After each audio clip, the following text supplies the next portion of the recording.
We pass them in the grocery store, cheer beside them at the soccer game, and shake hands across the boardroom table. They're healing your wounds, leading your prayers, and teaching your kids. But what you don't know is, they've reached out to a man society would call monster, and fallen for him.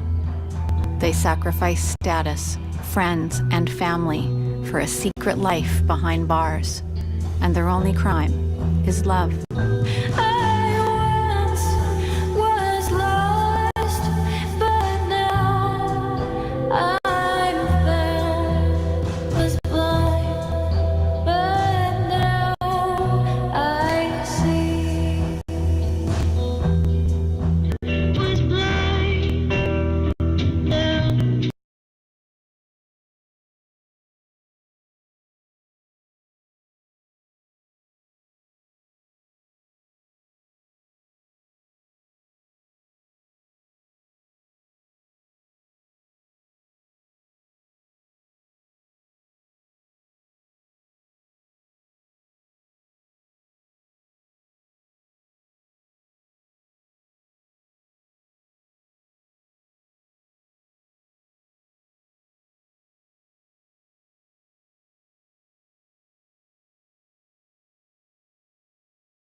I was involved in 2001.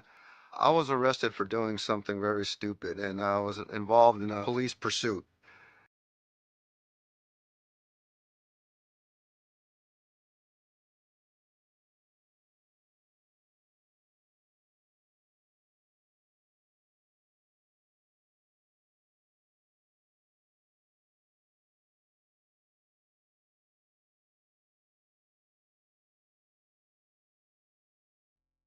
My story is this. Back in 2001, I was arrested for doing something very stupid, and I was involved in a police pursuit. As a result, I wound up getting 6 years in state prison. And when I went to prison, I was obviously extremely distraught. At that time, I had already begun my career in the entertainment industry and was going pretty good. I lost everything. And I'm not saying that every individual that goes to prison doesn't have something going on, but for me, I had a pretty good life going up until that point. So I was extremely distraught. In fact, so distraught, I really contemplated dying. It was that traumatic for me. During those moments when I really was contemplating dying, I happened to meet somebody that was working there at the prison that I was housed at. And it started off with just a smile. And from there, it took on a life of its own. And we began to discreetly correspond with each other. My name is Catherine Clark Perkins. My story, I am a prison wife, and I met my husband from behind the wall. I met him on the streets, and our love started from behind the wall. When he was in jail, me and my kids, even though he's not the father of my kids, we wrote letters to each other. We actually talked on the telephone, even though he had a phone, which was illegal. But now they have those GTL where you can call them for free now. They even have tablets, which is a blessing, where he get the call for free, and he also get to send text messages, which is a blessing. That's how we still maintain our long distance. But he's serving a sentence, life without the possibility of parole. My name is Robert Lopez. Currently, I'm in Nevada, Las Vegas. I'm from Whittier, California. I'm on house arrest. I'm in Nevada for another 5 months. I've been on house arrest for over a year, and I'm on here working, just trying to make the best of it. What happened was I got incarcerated for a drug possession charge. I had to do 9 months in the state prison, and I had to do another year on house arrest. I ended up taking a friend for a drive, and we ended up getting pulled over. They ended up having some narcotics on them. I was the driver, so responsible for the car, so I had to take the fall for it. My name is Kevin Smith. I am a licensed clinical social worker, and I've been working with incarcerated folk in a variety of settings for the last 7 or 8 years now. Currently in private practice, doing a lot of mental health outpatient work, but done a little bit of everything from inpatient psychiatric care to working in prison settings to group homes to people of all ages, from 5 years old to my oldest client being 92 years old. Hi, my name is Allison Riley, and I was born in Santa Monica, California, raised in Las Vegas. And my story is a little complicated, but I will give it my best to tell it as well as I can. I was about 3 the first time I was introduced to alcohol, and I remember I loved the flavor, and my dad would give me rum and Coke often. At 5, he took us out and went camping, and we got retardedly drunk. I fell in love with alcohol that night. After that, I started seeking it by myself. By the time I was 11, I got on drugs. I was on cocaine, ketamine, and by the time I was 12, I started doing meth. I was hooked by 12, like bad. 13, started doing Oxycontin and Xanax, taking my mother's pills. By the time I was 17, I was shooting heroin. Started burying a lot of my friends around then. 2 of my best friends, I had to bury them. 2 of my boyfriends passed away. 1 was shot and killed by the police. I also didn't realize, but I really didn't have a choice. I became obsessed with drugs, and that comes with the territory of becoming a lawbreaker. I had to start breaking the law to maintain my habit. My name is Lee Beck. I was at San Quentin State Prison. I'm 63 years old. I started there when I was 20, late 1980, and left state service in 2000. So I was there for 20 years. The reason I worked at San Quentin and enjoyed it, the good part about it was during that time, 1980, pay scales were very low. San Quentin started at $16.09 a month. I actually was going to join the Army and try that, but that was only about $800 a month. So after seeing 2 enormous prison guards at a job fair, they talked me into not going into the Army and to joining them, which at the time I was a bodybuilder, so they kind of wanted me. I was a 240-pound monster. They wanted the bigger guys working there. So that was the good part about it. The bad part about it was a lot of the politics involved in the upper management and just how they ran the prison. What I felt was a lot of racism at that time, a lot of racial disparity. And subsequently after that, I joined on with the union after 1980 and became a union job steward and went on to become vice president. So I didn't have a fantastic reputation while doing it. I worked for law enforcement. I was just a regular clerk, and their law is that you have to get it approved from the captain to go visit someone who is incarcerated. And I didn't know that there was such a thing that you have to get it approved. And they said, well, you do. And they sent me home, and they ran an investigation, and they said, hey, you've been going seeing this person for this amount of time. And I said, yes, I have. And they discharged me.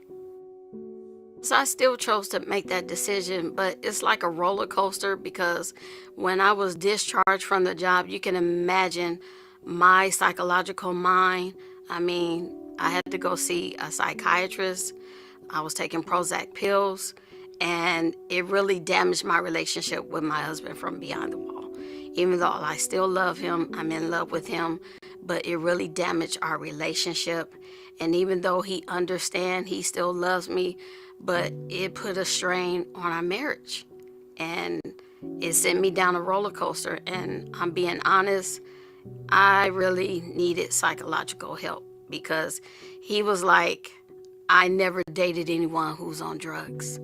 And even though he's behind the wall and he loves me, I had to take medication. I couldn't travel. COVID hit. So it was like, what do I do? So it put a strain on our relationship. It started off with me dropping off. If she would have got caught, she would have been fired, and then it would have been a very ugly situation. So I was determined that I was not going to let that happen. I was going to take full responsibility. But anyway, I was transferred to another prison where I had 4 more years to go. We continued the correspondence via mail. Upon my release, they can develop what we refer more to developmental trauma, where it's more of an ongoing circumstance that creates PTSD. I feel it was unfair because I gotta be responsible for giving somebody a ride and them having something on them that I don't know about. And I rented the car, so I had to take the fall for it, and that was it.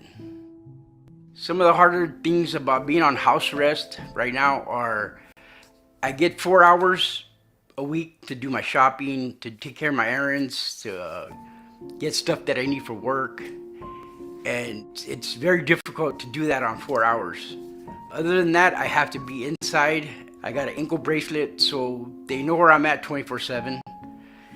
And if I'm late or whatever, they call me, let me know, you gotta get home. You just can't be out at that time.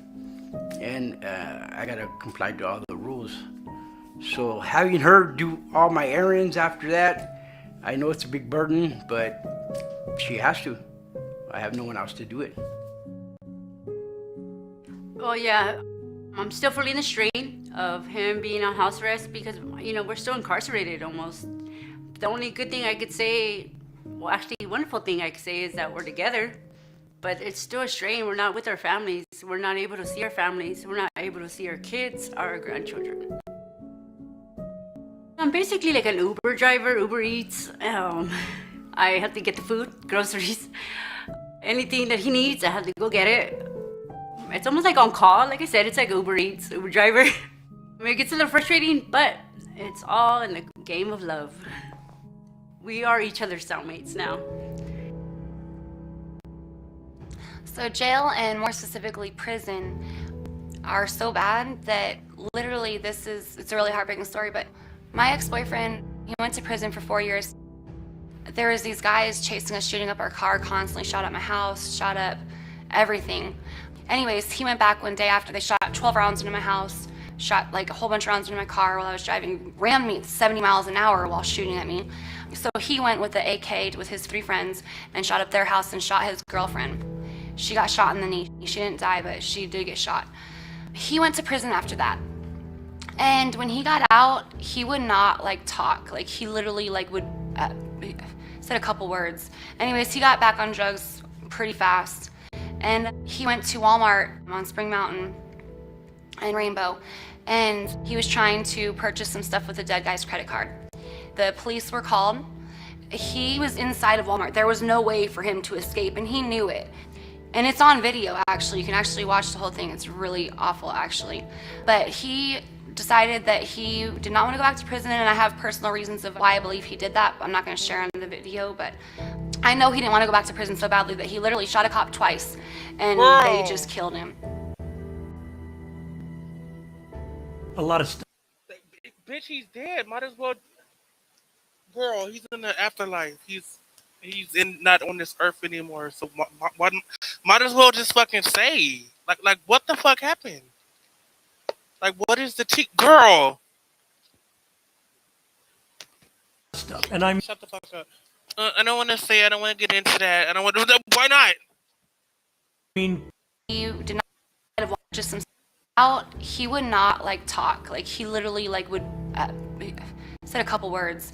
Anyways, he got back on drugs pretty fast, and he went to Walmart on Spring Mountain and Rainbow, and he was trying to purchase some stuff with the dead guy's credit card.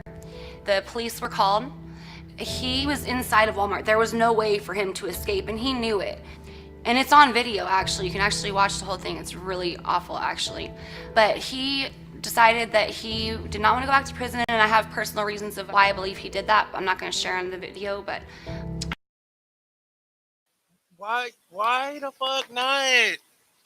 Why not? I mean, I know it. I'm not going to share him on this video. Like, why the fuck? I already know. It's either one of two things. One, he was in a gang. Two, he's a snitch. It's either A or B. This fucking cunt. Well, I don't want to. And the motherfucker's dead.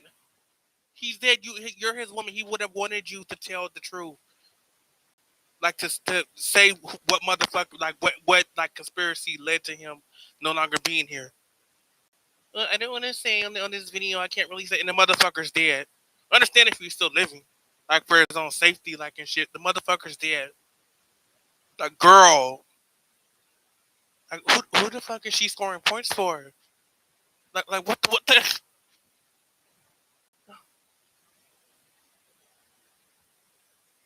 I know he didn't want to go back to prison so badly that he literally shot a cop twice, and they just killed him. A lot of stuff. And I mean some violent stuff. Some stuff where inmates got injured. Some stuff where guards got injured, going into cells and having fights. There was some of that going on back in the day. A lot of that did get swept under the carpet. If you came down to the sergeant's office, your shirt was torn and you had a fat lip or a black eye, if he asked you what happened, you'd say you slipped down a flight of stairs. And that was pretty much the end of it. You were told to go clean up and don't walk out looking like that. When a prisoner gets out of jail, it is ridiculously difficult to adjust back to everyday life. Ridiculously difficult. So I think for me, my role as the mental health professional is helping individuals recognize where trauma lies both pre and during conviction and sentencing and incarceration.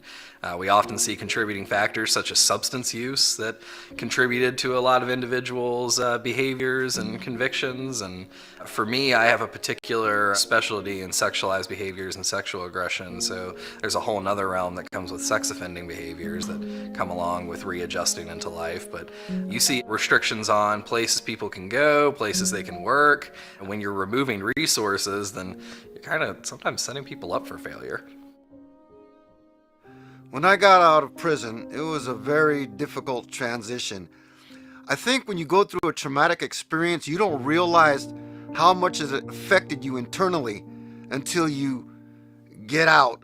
I guess I could compare it to people that are in war and they have the post-traumatic stress syndrome, because when I first got out, I thought I was fine.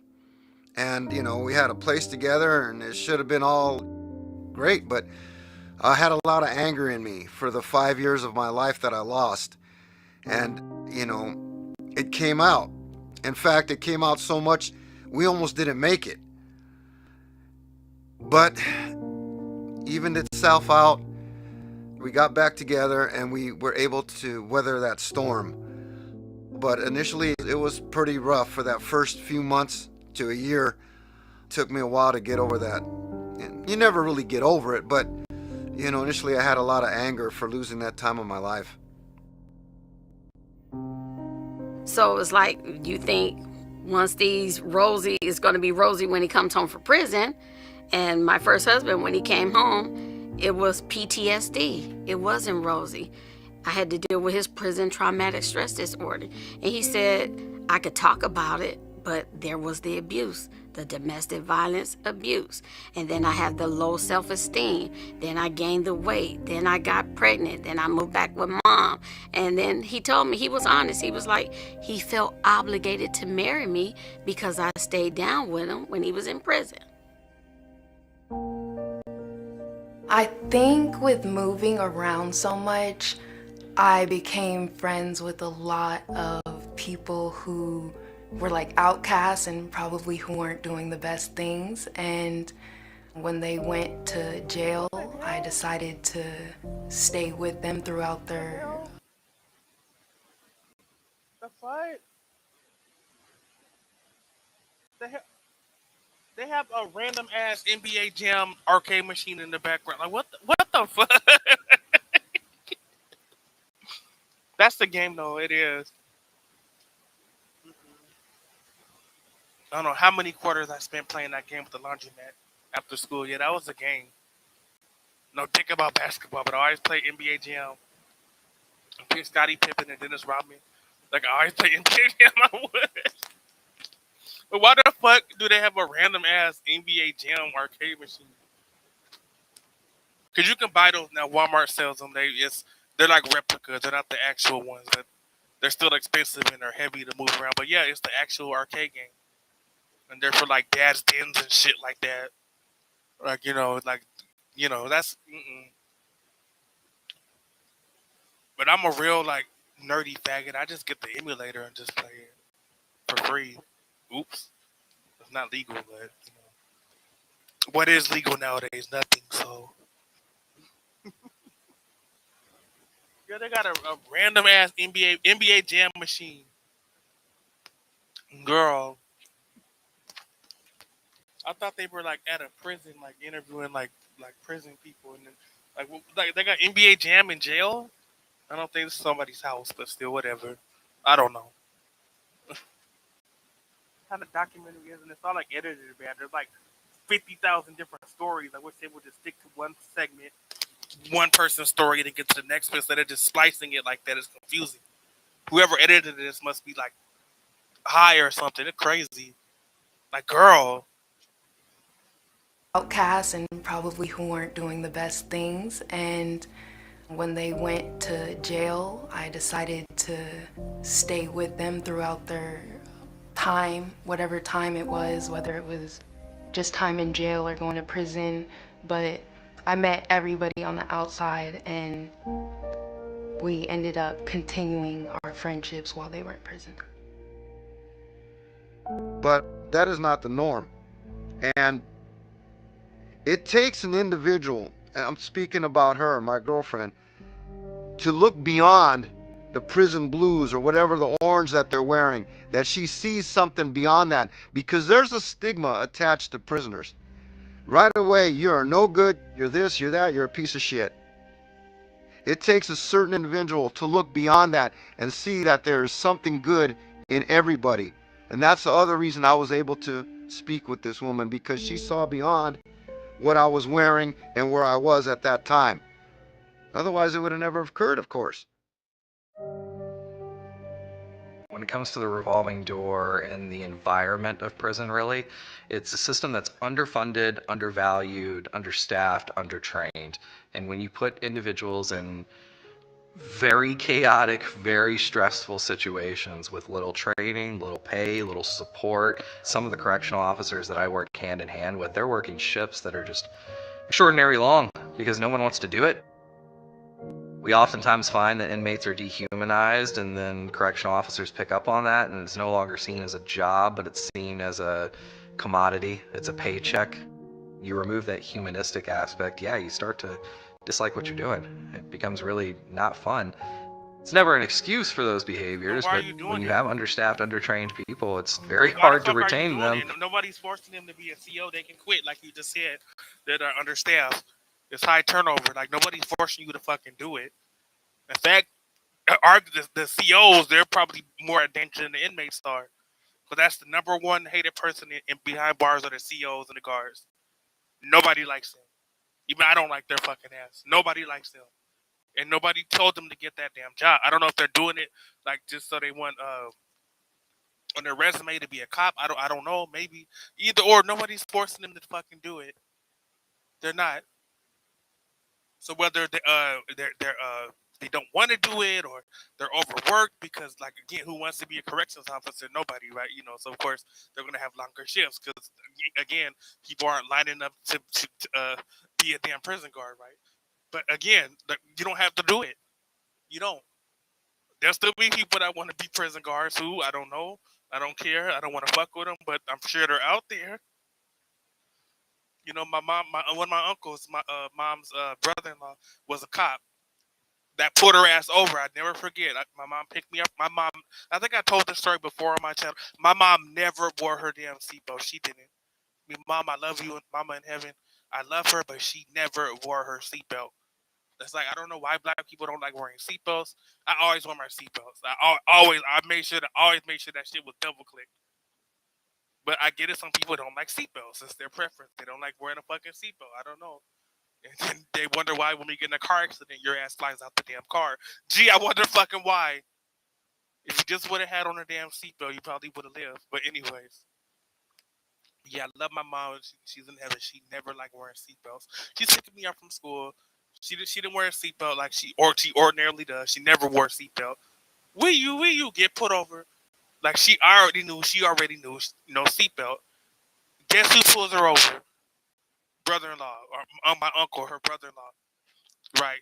Her sister's husband, my aunt's husband. But they separated, but you still, in-laws. Just because people divorce, you're still in-law. That's how family is. Any fucking ways. Yeah, so he was not only did we get put over, but we were put over by a family member cop. And you think this motherfucker let her slide? No. Ticket. And she was mad. And she still didn't wear that damn seatbelt after that cop left. And she's like, you know who that was, right? Like, yeah, that was Uncle Daryl, wasn't it? Yeah, that was. How that motherfucker gonna write me a damn ticket? And I'm his damn sister. What kind of shit is that? Fucking hate cops. Fucking hate cops. No family member exemption. No, nope. You don't. Yeah. Nobody's lining up to be a CO. If you don't want to do it, you don't have to do it. If you're complaining that there's not enough COs and you have like 20-hour shifts, and the inmates are trying to shank you and trying to beat you up, trying to steal your keys so they can escape and shit. You don't have to be there. You don't. You don't. You can be safe in the free world, away from the jailhouse, being a corrections officer. Okay, you don't have to do that shit. You don't. So I don't know what this motherfucker is talking about. What the hell? And his haircut stupid.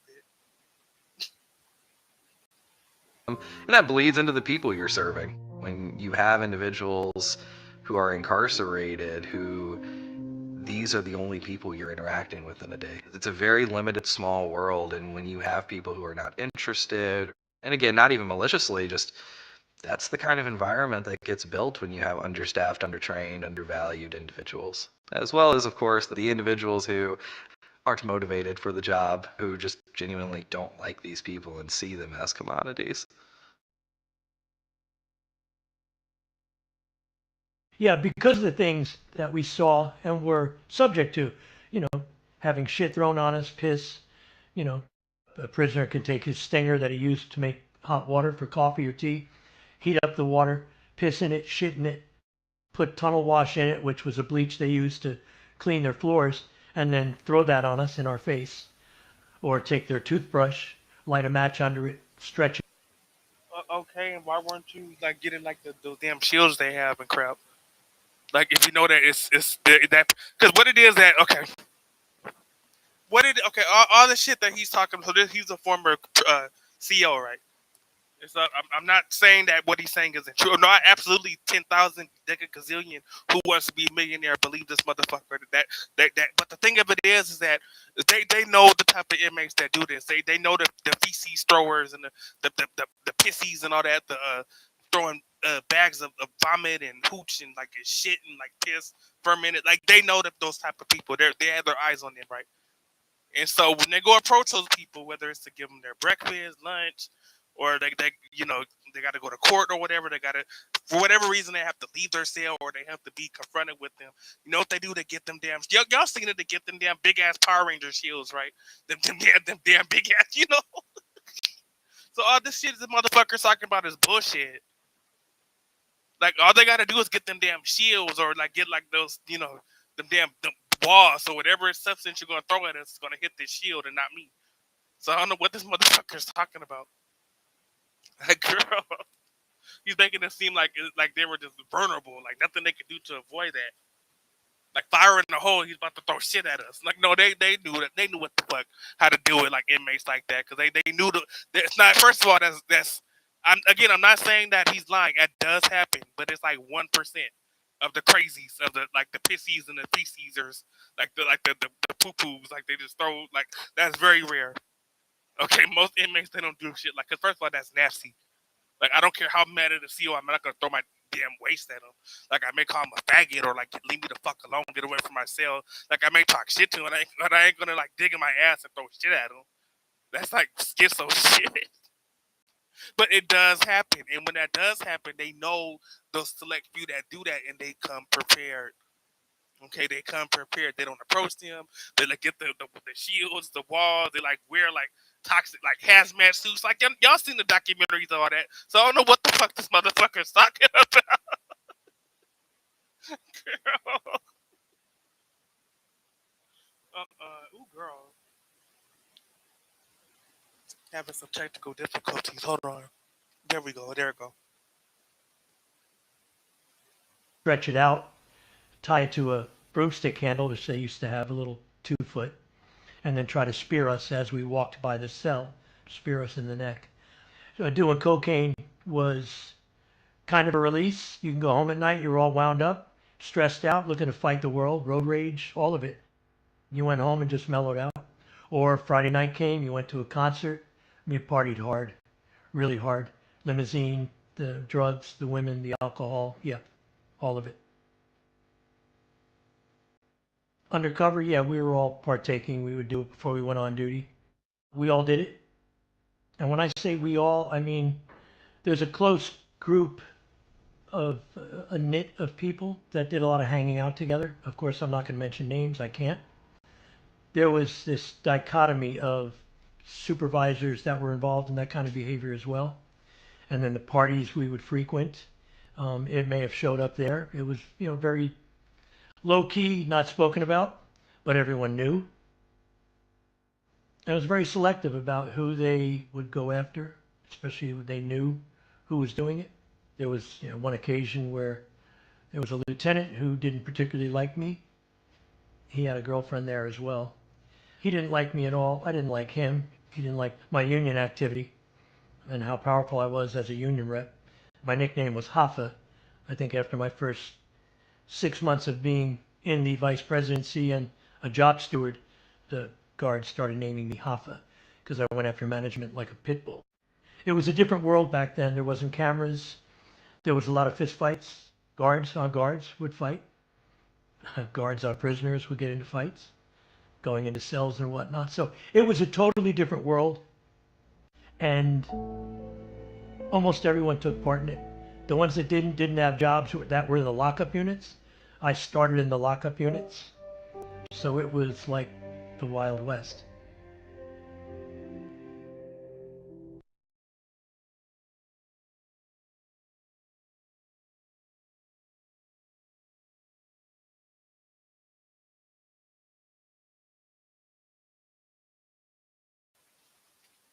What the hell?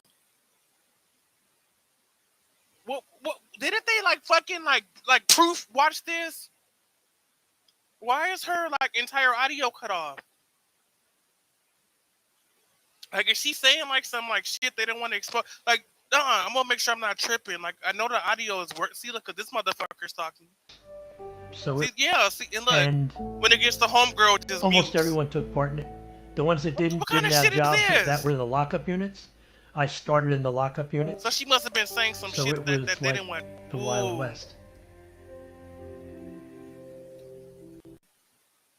That don't look nothing like her. How come in all this true crime shit, they always use people that look nothing like them? That's supposed to be her. It looks nothing like her. What the fuck? Yeah, so she must have been saying some not safe for work shit. Cause why the fuck did they mute her entire what she was saying? What's the point? They should have just cut this part out then. I don't know what the fuck this bitch is. I can't read lips. So I don't know what the fuck this bitch is saying. I don't know, texting. She was texting somebody. I gotta just use context clues. I don't know.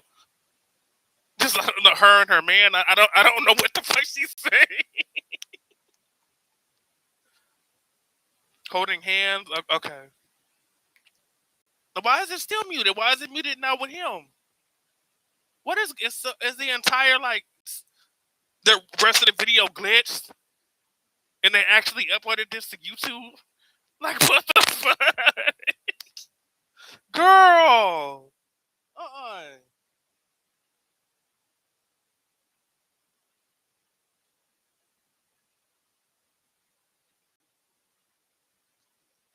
How the fuck did they put a fucking half glitch video on here? I should have known it was some bullshit because it was edited. His haircut's still stupid, but anyways, I should have known that this was some bullshit by the way it was edited and the shit these people are saying.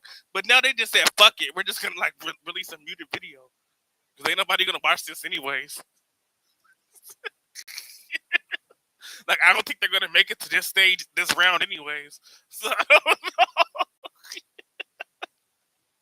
The entire rest of the video was fucking. You see, it works fine in the beginning. Look, were like see, there's the outcasts sound. and Look, probably who weren't doing the best things. but then you get to And this part and it just when they mutes. went to jail, When you get to this lady, it just mutes.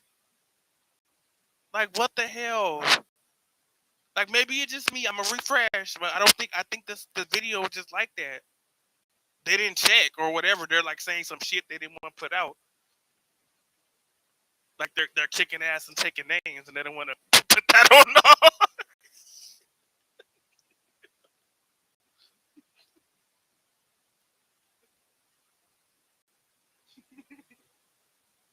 No, still muted, girl.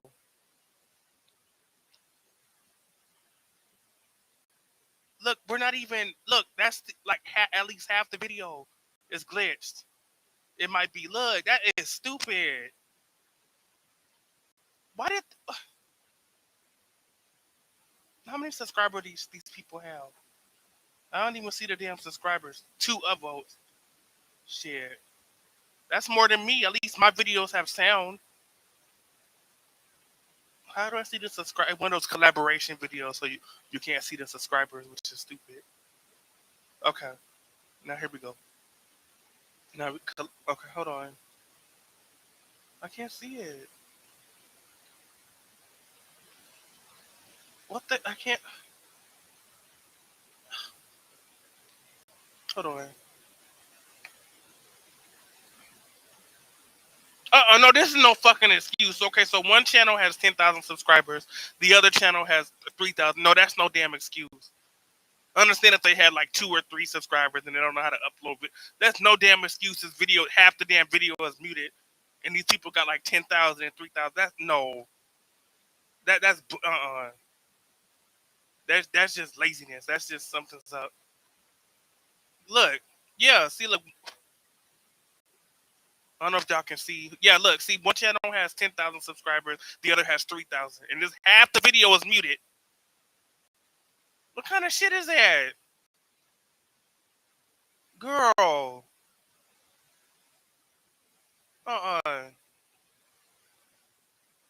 This is this some bullshit, some bullshit, girl.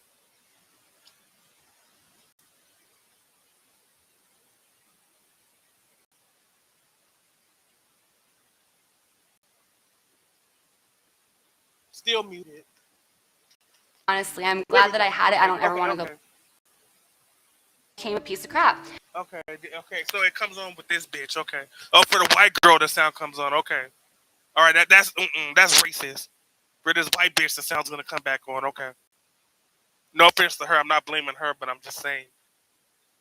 Of course, for her, they're gonna turn the damn sound back on. Yeah, it's about to come on. Okay. Girl. I don't care what white girl doesn't drink. I don't care about your damn drinking. If I was a white girl, I'd be drinking too. Shit. That's why it's called white girl wasted. Duh. Crap. Okay, here we go. Okay. Just in my spirit, we're listening to it. Girl, okay, it's about to come on right this. Damn. So for damn near like 10 minutes, it goes mute. That is so fucking stupid. Just in my spirit, we're listening to it. Okay, that's what you think you are. We're going to align to that. So I became a piece of crap. But in jail, I started recognizing every time I would think, you're not worthy of this. You're never going to be any of those thoughts. Or I'm fat and I'm ugly or whatever these things are. I would stop and be like, no, you know what? I'm beautiful. I'm strong. I'm loved. I'm forgiven. I'm forgiving. I would say all these things. I would even claim like I'm sober. I'm a color of Christ. All these good things about myself. And I started slowly but surely, every time one of those thoughts would come in, I started like getting it out of there. I surrendered my life to God in jail. I found more freedom in jail than I have anywhere else, even though I had no freedom at all. I couldn't tell myself when I wanted to use the bathroom, when I wanted to eat, when I wanted to go to sleep, when I was allowed to talk, what I could wear, anything. You cannot do anything. I was stuck on a bed for 11 days, actually, without getting... What the fuck did she just say? You can't go to the bathroom in jail. Yeah, the fuck you can. If you're in general population, you go to the bathroom as many times as you want. If you're in a hole, there's a toilet right in your damn cell. What the fuck is this bitch talking about? Or if you're in a share cell, there's also a toilet in the share cell. Or if not, if you're in general population, there's still bathroom. What the fuck she talking about? Even if like she was acting up, which that's what it seemed like it was. She was acting up, like she was being bitchy. The bitch was being bitchy, like she was acting up. They were like tying her down, like they had her in the damn hole. There's a toilet in there. There's the sink and a toilet in there, and that's just about it. That's all you need. So I don't know what the fuck she's talking about. They wouldn't let her use the bathroom.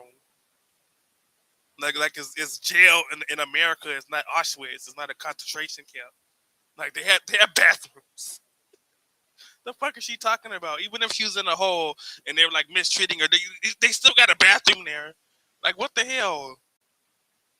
What the hell is she talking about? I would even claim like I'm sober, I'm a color of Christ, all these good things about myself. And I started slowly but surely, every time one of those thoughts would come in, I started like getting it out of there. I surrendered my life to God in jail. I found more freedom in jail than I have anywhere else, even though I had no freedom at all. I couldn't tell myself when I wanted to use the bathroom, when I wanted to eat, when I wanted to go to sleep, when I was allowed to talk, what I could wear, anything. You cannot do anything. I was stuck on a bed for 11 days actually, without getting off the bed, except for use the bathroom really quick. Anyways, my whole point is that I needed that time, honestly. I'm glad that I had it. I don't ever want to go back. It was horrific, and it's just not humane. However, I needed it because it gave me time to talk to God and go through things and look at things I didn't ever want to look at. There's always the nature versus nurture debate. You know, typically it's a mix of the two, but especially if you are introduced by your extended family, your people around you taking care of you by substances, and they're getting you hooked on things, or you're just experiencing a lot of neglect or abuse, it's just about impossible to try to not let that affect you, especially as you go into adulthood, especially as you're trying to connect with others. Early childhood experiences that were traumatic, without fail, they will be part of your relationship later on. You just got to be able to learn to work through those pieces to be able to connect with others more effectively. I do think that I was a big effect on them. They were definitely grateful for the time that I was there, but there were definitely times within those like 7 years for both of them that it was rough being there for them just because things are so different on the outside versus Whose house? Who the fuck house is this? Who the fuck house? The Mario Brothers? Like who the fuck?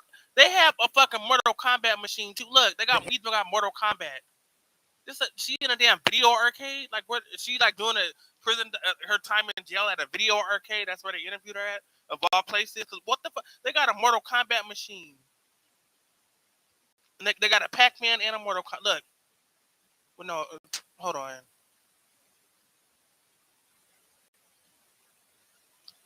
I know damn well I saw that Mortal Kombat machine. I know I'm not tripping. Cause they got NBA Jam. They got there goes. So they got a damn Mortal Kombat machine. Test your mic. Like see, they got look. Kano, Jax, Raiden. They got a damn Mortal Kombat machine. She's in a damn video arcade or somebody's house. The Mario Brothers house or something. Like whose house is this? I know these aren't her damn machines. This bitch don't know shit about video games. I know she don't. But girl, mommy, girl. Well, that's me muting it. That's not them that time. That's me. Hold on. I know that was them uploading a damn glitched ass video, but whatever.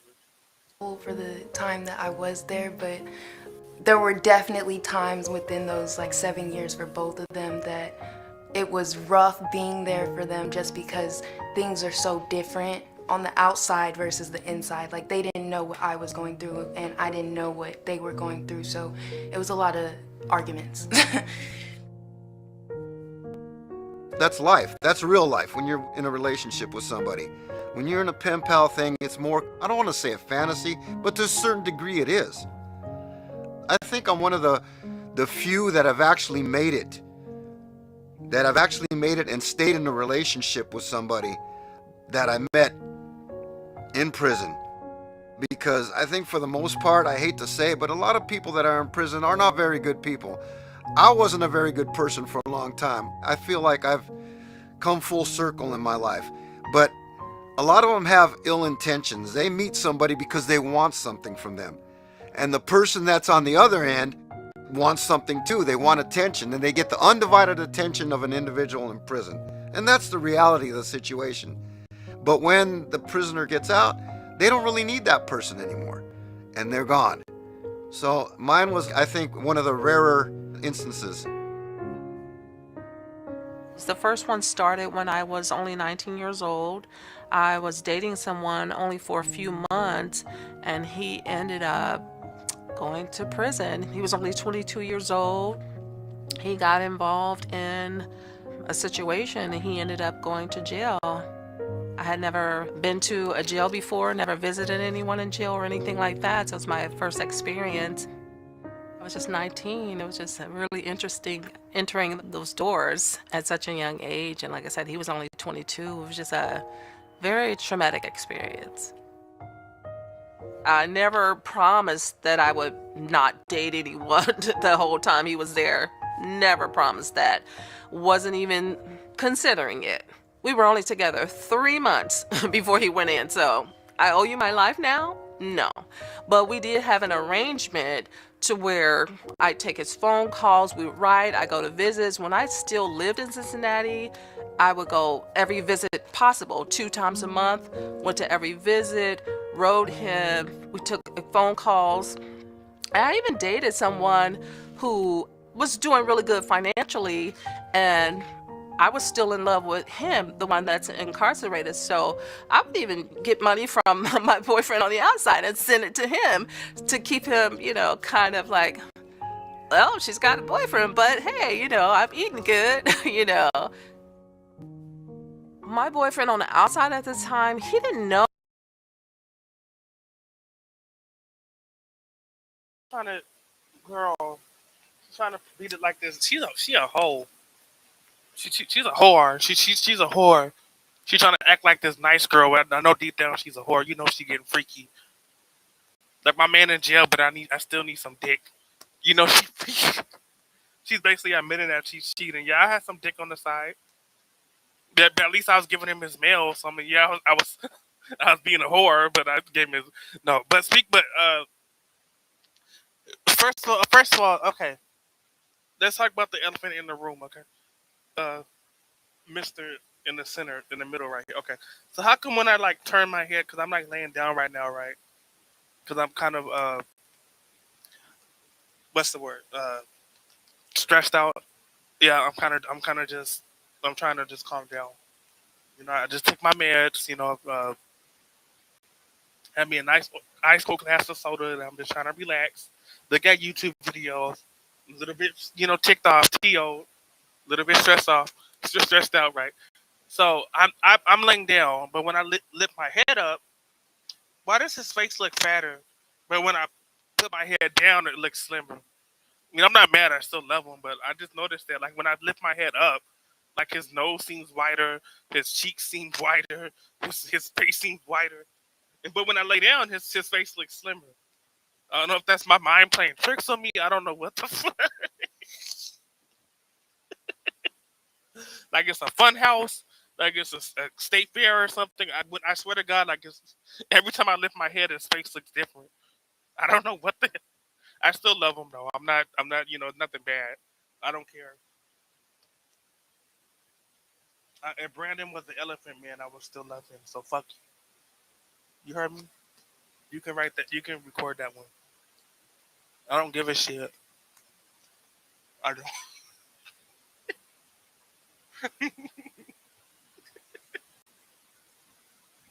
The homegirl trying to act all nice and polite, all well spoken. This bitch is a whore. I bet she gets her like panties on, her lingerie on, her like velvet panties on and shit. Like she wants some damn dick. You could tell she wants some Donkey Kong dick. Some big black dick. She's a damn whore. But she's trying to act all like with her nice little church gown and all that. She's trying to act all polite and shit. No, she's not. Bitch is a freak. This bitch is a whore. She a hoe. You can tell she is. Mm-mm. Like I never promised him anything. I wasn't going to get dick when he was in jail. Shit. Like my pussy has needs. I need some dick. I'm a woman. I need DICK. I need.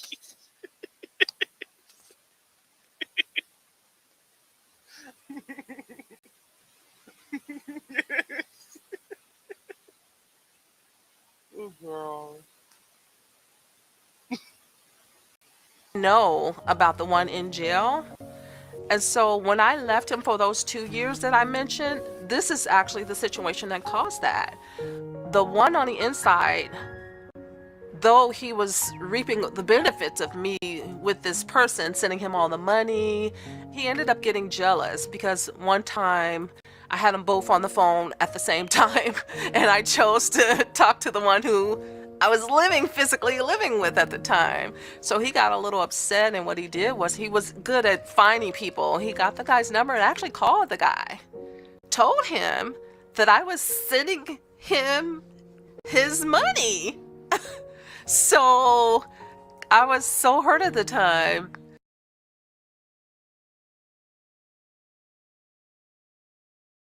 I don't feel not 1 centimeter of empathy for this bitch. I don't. I don't. I mean, that's your man. You're supposed to stick by your man or break up. Okay, if he's in there for a week, if he's in there for a year, if he's life without damn parole, 19 to life, I don't care.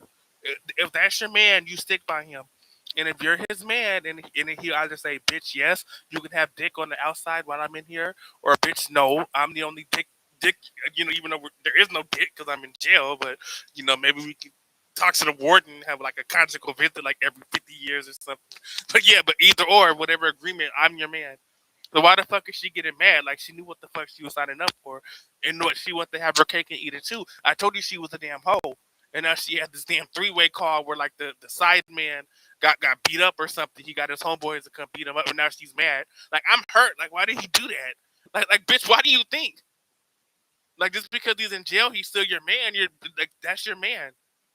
Why you acting like a hoe? Don't do that. Be a hoe, but break up with his ass. Don't be with a guy that's in jail, and you don't know what the fuck you're signing up for. What is wrong with this woman? She's just girl.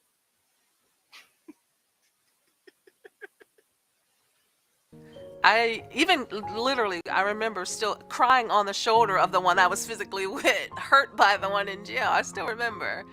And I stopped talking to him after that. Sam, my current partner here, struggles with me being in a relationship with my current partner that's still locked up. Absolutely. Men can be very manipulative. Absolutely. I can even speak on my daughter's father. Even I met him from behind the wall. He called me from a wrong number, and I was grieving. And they said, collect call from Antonio. And I'm thinking it's my son's father. But this guy dialed the wrong number. So I'm grieving. I'm like, collect call from, and I'm thinking it's my son's father. And they was like, Antonio. And I'm like, I accepted. And he was like, oh, this is Anthony. I'm like, Anthony. And I'm like, okay, I accepted. And he was like, oh, I'm sorry, I dialed the wrong number. But me not being in my right mind, I accepted the call. Here I am, I'm lonely. I lost a son. I have nobody. I accepted it. And then he was like, will you visit me? Will you write me? Here it is. Take his number. No. Not his number. I take his address. He comes home. The answer is hell fucking no. So this bitch. Okay. Let me get this straight. This bitch has a nigga on the outside she's dating. This bitch has a nigga that's life behind bars in the jailhouse, not, in, the prison house, not ever going to be out in the free world that she's dating. And now here's nigga number 3, Mr. Wrong Number, Mr. 1-800 call collect. Okay, 1-800 call AT&T collect that called her quote unquote wrong number out, right? And now she's fucking him now. What is wrong with it? What is wrong with these women? Why are there all black women at like this is not? I don't like this. This is making the black women no better than this isn't. These are all whores. They don't know what the fuck they're doing. Like they're PMSing and horny and lonely, like me, but I don't have a cut. But pretend I did. But yeah. Anyways, but no, I wouldn't do this shit. I would stick with my man. I couldn't do that. No, one is enough. Because then jealousy and drama and bullshit happens. No. But now, so now she got this random ass nigga that called her collect that she didn't even know from jail. You received a collect call from Andrew from the, from from Cuyahoga County Jail, Ohio. You received a collect call from Andrew. Do you accept? And this bitch said yes because she was upset and mad that she wasn't getting any dick, so she just said yes. I'll accept the charges. Yes, operator. I'll take it. Like, girl, I don't know you, but I want my dick sucked. Can we meet up? Like, can you come visit me? Send me underwears and commissary and fruit gushers and top ramens and shit. It's like, yeah, baby, I will, cause I'm a hoe. You got that BBC, you got some big black dick. That's all I need, baby. And that's it. This said yes. You can't make this shit up. Like this is a comedy skit. It has to be, but it's not. It's a documentary in which half of it is on muted because they didn't even know what the fuck they uploaded. They uploaded a damn glitched ass video. Oh, boom, bam. We get married. Who does that? I did have somebody while I was talking to people on the inside, and that's another thing that just doesn't work. You cannot keep, just because the relationship with the prisoner, it gets so deep because it's like you're kind of, they don't have like all the things going on in their lives that you do. So you're pretty much all they have. So it's gonna become a deep connection, whether you want it to or not, whether it's manipulation or not, it's gonna be some form of depth. I don't think you could have a real relationship and then maintain the support of your friends that are prisoners, because it's just too much. If I were to give advice to someone going to prison, I would say this. First of all, don't go to fucking prison, okay? Don't go to fucking prison because it's a horrible, horrible place. That's A. B, if you find yourself in that position, this is your time. This is your opportunity to reflect, to make changes in your life, and you can. Let me tell you, one thing for sure, prison is not set up for rehabilitation. Not at all. They warehouse you. They don't give a shit about you. But you can give a shit about yourself. That's not altogether true. It depends on the facility. First one, that's not altogether true. Uh, if you go there and you don't want to be rehabilitated, then you won't be. If you go there and you want to be rehabilitated and you join programs, you can get your damn master's degree in prison. You can. You can get a high school degree if you didn't get that. All types of shit. Learn trades, like all that. Work, make friends, or you can do the opposite. You can join the Aryan Brotherhood. You can be a menace. You can probably die in there for being a dumbass. So yeah. So this motherfucker saying that it's not for real. But yeah, if you don't want it to be, it won't be. But if you want it to be, it will be. So I don't know what the fuck he's talking about, girl. And do something about it. And if you take that time, whatever years you got, you can make a positive change and come out better than ever before, and it can happen. What I struggle with a lot is with addiction. I've struggled with it most of my life, and I'm still struggling with it. But you gotta put it aside and just go forward.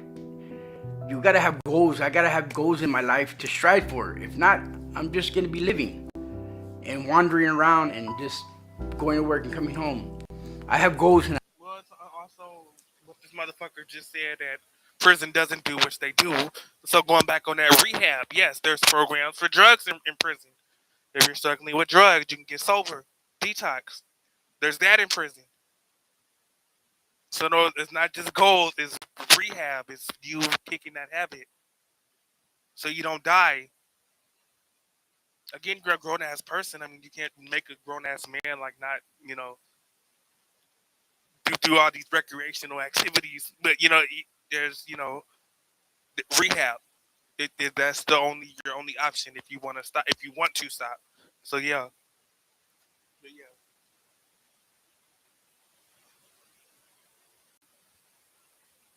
Now, I want to buy my house. I want to do things like that. I want to leave my children something when I pass away. Just making them goals and striving for them gives me purpose. Other than that, I could just be a drug addict if I wanted to, but I choose not to. It is very hard to stay strong for another person when you can barely stay strong for yourself. We were actually addicts together. It's sad where addiction will take you. You're not really choosing. Actually, addiction takes over your choice. After a while of using, you literally no longer have a choice. People wouldn't choose to get rid of their kids. People wouldn't choose to go be homeless and live under a bridge. But I would. When I was on drugs, I would. I would think, okay, I'll go live in an abandoned house and I'll just go shoot heroin while my daughter got taken. I always loved my daughter and I wanted to get clean for her, but I literally could not do it. I couldn't. I tried many times and I couldn't stop. You have to get really, really, really willing to do a whole bunch of really, really painful stuff and pray to God that you get put into a detox or somewhere where you can't physically get out of to get through the detox part. Because if you can't get through the detox part, you really can't even start thinking clearly enough to do it.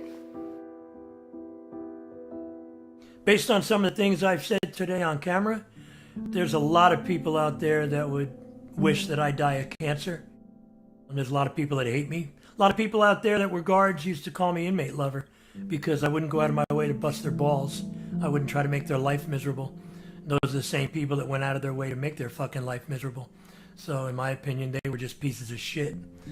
It wasn't my job to punish them any harder than the punishment the judge gave them. And they didn't like that. If they wanted to plant drugs, if they wanted to do stupid shit like that, I wouldn't take part in it. So, and I didn't have a spotless record at the very end. I wound up getting arrested. I wound up having a case. I resigned after 20 years. I didn't retire because I got arrested for cocaine possession. I didn't have to do any time. I didn't have to rat on anybody because that's a fucking punk move.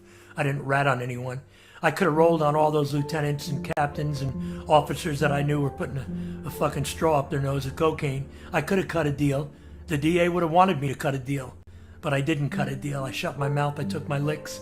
I paid my $50,000. I mortgaged my house. I mortgaged everything and got my ass out of trouble with a good lawyer.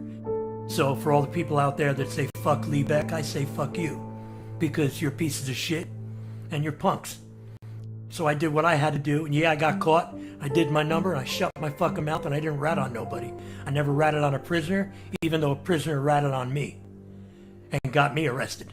And you guys bought it hook, line, and sinker. So have a nice fucking day. Do I have anything nice to say about any of you? No, you could all rot in hell. If it's always about him or her, always wanting money, always selfish, those are red flags. Always putting themselves before you and what you got going on, even though you work and you have kids, and always putting their needs before yours, those are all red flags. If you always have to answer the phone, if they're always controlling, those are all red flags. That means run.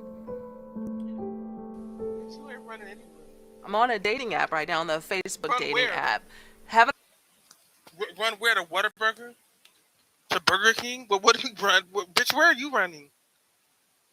If you always have Popeyes? to answer the phone, if they're always controlling, those are all red flags. That means run.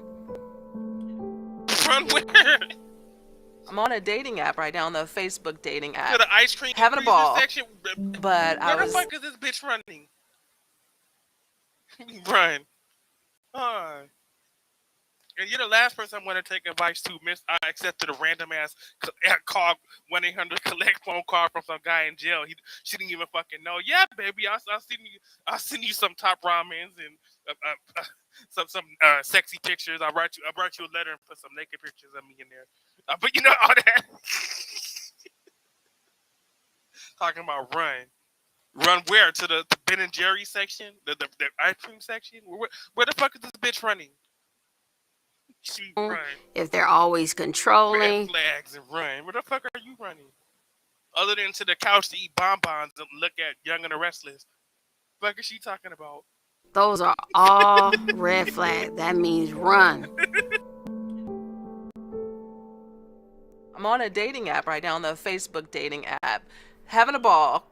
But I was chatting with a really, really gorgeous guy. I was like, oh, maybe he's the one. You know how women are. And then he breaks it to me. He's like, I'm in jail. I just happen to have a phone. And so, I mean, the power thing, like this guy looking like Enrique or somebody, looking like The Rock, or just like gorgeous. I could totally, if he'd say yes to everything I say, but when he gets out, that's another story. I lose the power. I like her. Ooh. I don't know if the people that run this documentary, they're just stupid or they don't know what these people are saying. But I like how she said it. The guy she was talking to on the Facebook dating looked like The Rock and Enrique Iglesias. You know what guy they use for the recreation, like to show who look nothing like The Rock or Enrique Iglesias. But why didn't look nothing like them? They show some dark ass Will I Am man or something. Like, what the hell? Enrique or somebody looking like The Rock, or just like gorgeous. I could totally. Yeah, why did they let somebody that look nothing like The Rock or Enrique? Like fucking Will I Am. Like, what the fuck?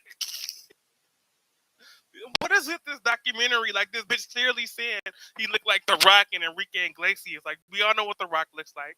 He's very handsome, very sexy. We all know what Enrique Iglesias looks like. Very sexy, very handsome. They showed this fucking Will I Am dusty nigga. Who the fuck is this? Who the fuck is that?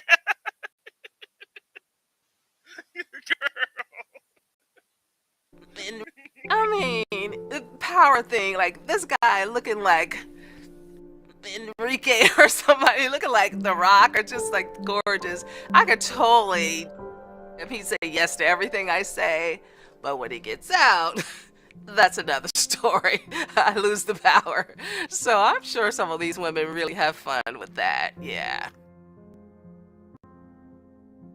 Individuals who come out of incarceration often do face financial hardships upon return to the everyday environment. I mean, there's a number of jobs you can't get, there's a number of places you're not allowed to work, there's a number of people you're not allowed to see, and by way of that, you haven't had an income for a number of years. There's a number of contributing factors when it comes to the financial difficulties. I find that a lot of these... I see the people that come out of jail, I feel like they struggle 100%, and I don't really feel like there's...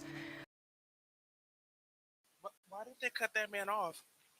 He was on some real shit about like recidivism and like all that, like trying to get back into, so they don't go, trying to find, and they just cut that man off. He was saying some real shit. I still don't like his haircut, but he was saying some real shit, and they just cut him off. Look, they just cut him off. Like, what the girl? That hardship upon return to the everyday environment. I mean, there's a number of jobs you can't get, there's a number of places you're not allowed to work, there's a number of people you're not allowed to see, and by way of that, you haven't had an income for a number of years. There's a number of contributing factors when it comes to the financial difficulties. I find that a lot of these... I see the people that come out of jail. I didn't skip it or do anything. Like they just fucking clipped them. And they went to this bitch, the fucking video arcade girl.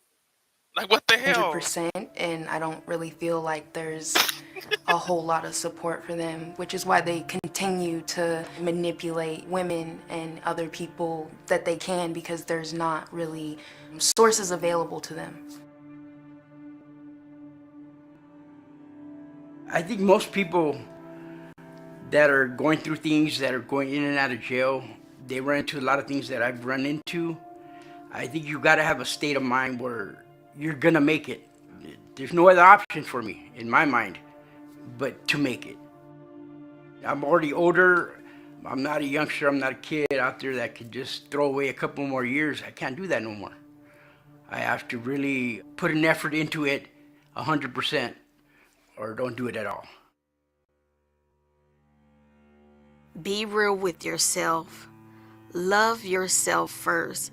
And that's what I had to find out the hard way, because I've been in multiple prison relationships, You know, there are prison relationships, there are football relationships, there's high school relationships. It doesn't matter where you have a relationship. Let's identify that. The relationship consists of what it can do on its own, right? Not of what it can borrow from other people. So it starts with self-love. So long as you love yourself, you can love your partner anywhere. I feel at times that I owe her for saving my life. And in turn, I feel a sense of obligation to be with her because of that. I firmly believe everything happens for a reason. I truly believe that.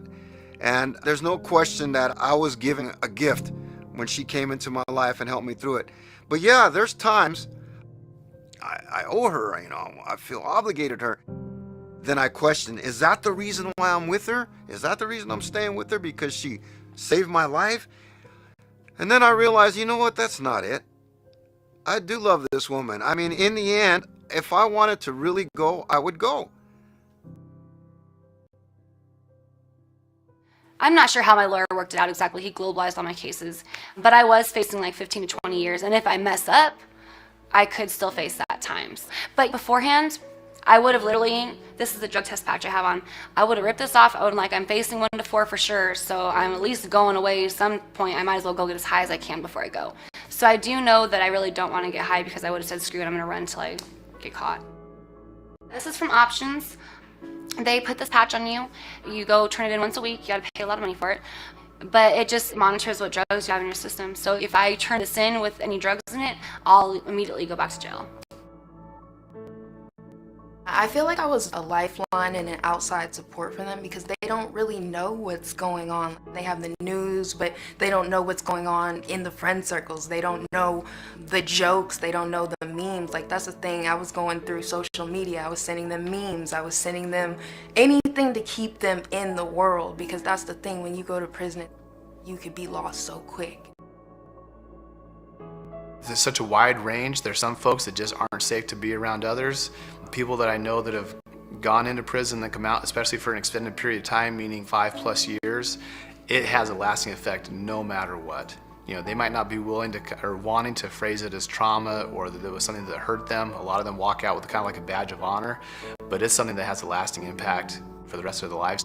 I would like to say that hopefully it helps the community stay safe at large, but when it comes to the individual, I've never seen it be something that they walk away feeling like this helped me long term. Don't go work for the Department of Corrections. It's a thankless job. You're going to go home at night stressed out. You're going to want to drink. You're going to want to self-medicate. I suffer from PTSD because of the job. I was very seriously injured after working there, which could have connected back to my job there. You don't seem too fucking scared. You want to talk about a motherfucker saying you're not a snitch, but what did you just do? Snitch everything that damn happened in there. But I'm not a rat. I'm not a punk ass snitch. I'm not, I'm not a faggot ass snitch. I didn't do that. But what did he do? Listed A to Z everything that happened in there, saying they planted drugs on him when he got fired from his CO job. Okay, that should have been a damn disguised blessing. Damn blessing in disguise and shit. They don't join it. Who wants to be a damn CEO? I don't. Shit, they don't be a damn. They don't worry about that. I wasn't itching. I wasn't lining up for that damn job. Even if you paid me. You put on a damn fear factor bet, I would never do that damn job. What the hell? Fucking hate police. Fucking hate everything. Law enforcement. None of that. Having been stabbed 17 times and beaten with a pipe by 3 guys that broke my neck. I think it might have been gang affiliated, but I have never had any problems with the gangs. So there's repercussions that come from that job.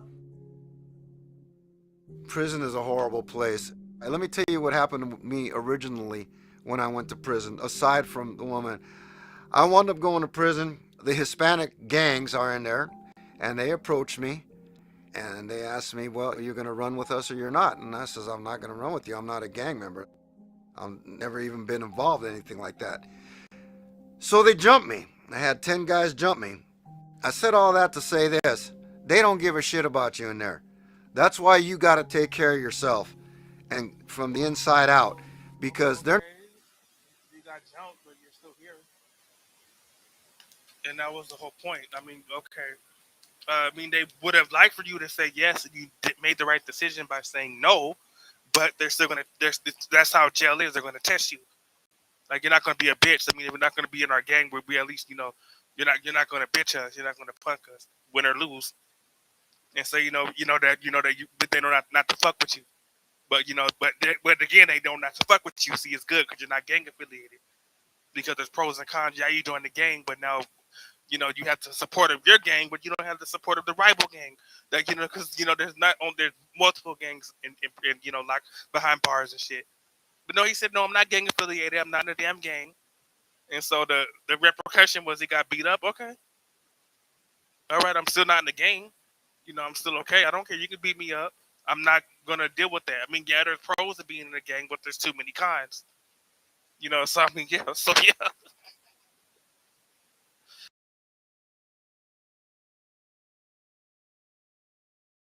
They're not there to rehabilitate you, but there are programs there if you want them and you can do something. But for the most part, it's a horrible warehousing place, and they encourage the violence. They encourage it because that's overtime. They put the prison on lockdown, we get big time overtime. So it's just on and on. The prison is a multi-billion-dollar money-making machine. That's what the fuck they are, and that's all they care about. Not to say that there aren't some good people there. I met my girl there. She's a great person. But it's horrible. It's very sadistic. There are sadistic guards there. And I mean sadistic. Oh, ignorance is Sick fucking people. bliss. They should be wearing the prison blues. Ignorance is so fucking bliss. Ignorance is so fucking goddamn bliss. I met my girl there. That's it. So rewind. Cut all what he just said off. Oh, prison is so bad. They don't care about us. Like they would fabricate raids and riots and fucking shakedowns and shit, lockdowns. Like there's contraband and there's no damn contraband. Nobody gets fed. Nobody goes to the yard. Nobody goes to in general. All y'all are on lockdown. We found a porno magazine in here. We're not doing anything till we find this damn porno magazine. Till me and the other guards find it. So y'all are just gonna stay there. No meals, nothing. Don't even ask for water, nothing. So all that's exaggerated, all that's fabricated, all that's contrived, all right? All that's fake. But I met my girl there. I mean, I guess all that shit he just said. Girl. Ooh, the pussy's powerful. See, this is why I wish I had one. Ooh, the pussy is so powerful. Ooh, pussy is just so powerful. It's more powerful than Boardwalk on Monopoly, isn't it? Ooh, that pussy's so powerful, isn't it? It is. Powerful pussy. PP. I said all that shit about jail. They don't care about us. Like, they don't care about rehabilitating you. They would force riots and shakedowns and shit. But I met my girl there.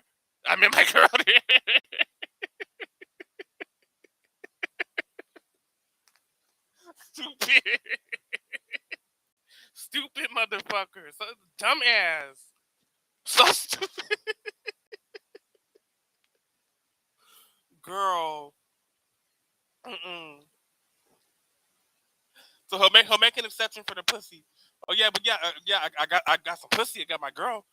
Yeah, so but yeah, jail is stupid. But that wasn't bad. The girl wasn't bad. I don't know if y'all saw that part of the documentary. Uh, he supposedly had a relationship with a female CEO. So now he was like way in the beginning of the documentary. Y'all didn't catch. So that's why that's the girl.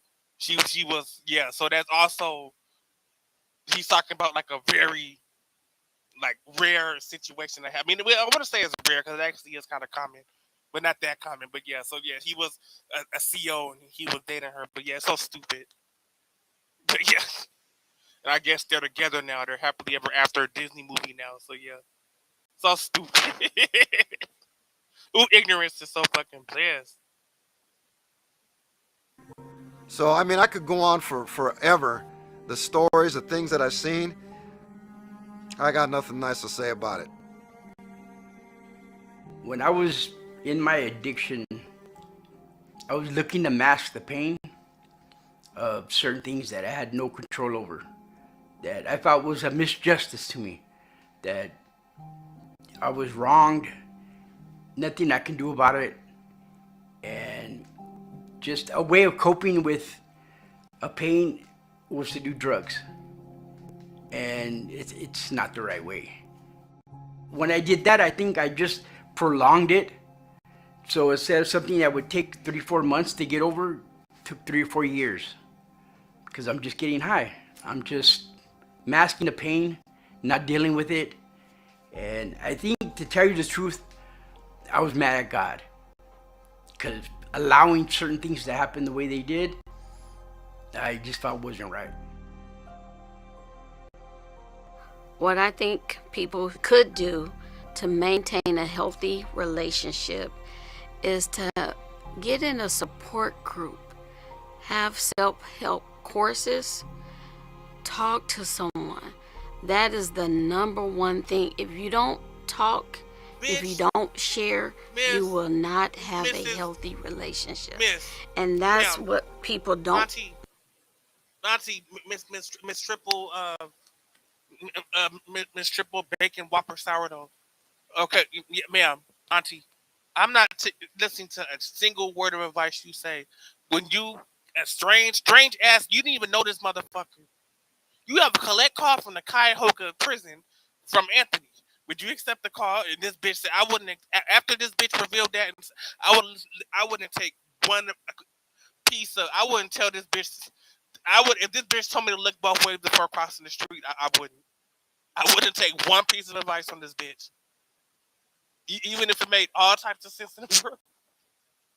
After she revealed that she accepted a fucking prank, not I almost said prank, it might have been a prank call, I don't know. After she accepted a collect call from this nigga in jail, she didn't know. And she was already dating another nigga in jail too, so that's now 2 niggas in jail. And she already has a man at home. So that's 3 niggas she's talking to. One of them she didn't even fucking know. It was like a coincidence. It was like a damn mistake. Like, you have a collect call from the Cuyahoga prison. Will you accept this? That same bitch. I mean, I will. Okay, if this bitch tells me what flavor of Ben and Jerry's to get, I'll listen to her, because like she be good for it. But I'm not any type of life advice, life lessons, life improvement, mentoring. Bitch, shut the fuck up. Shut the fuck up, looking like a damn Neapolitan ice cream sandwich. Like what the fuck is this? What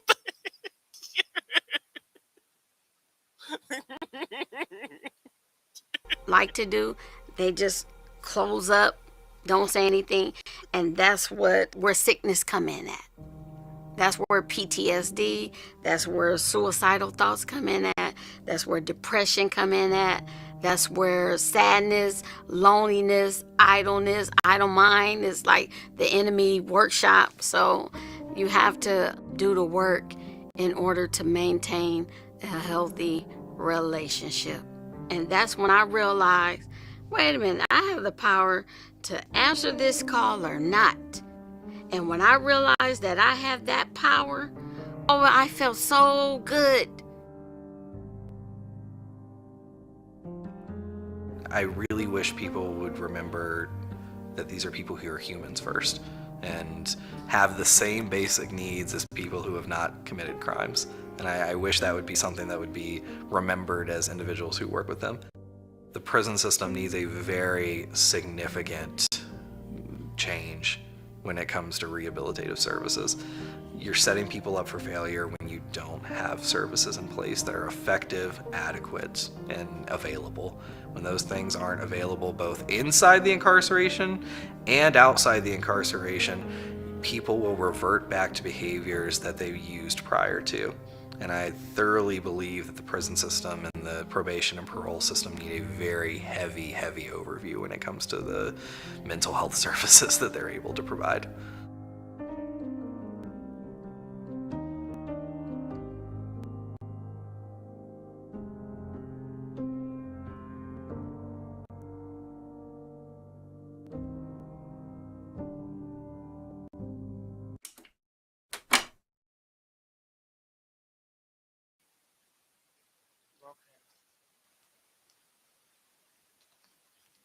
Well, that was a waste of time.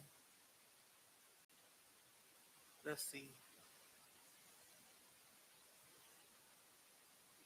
That was a real stupid video. Let's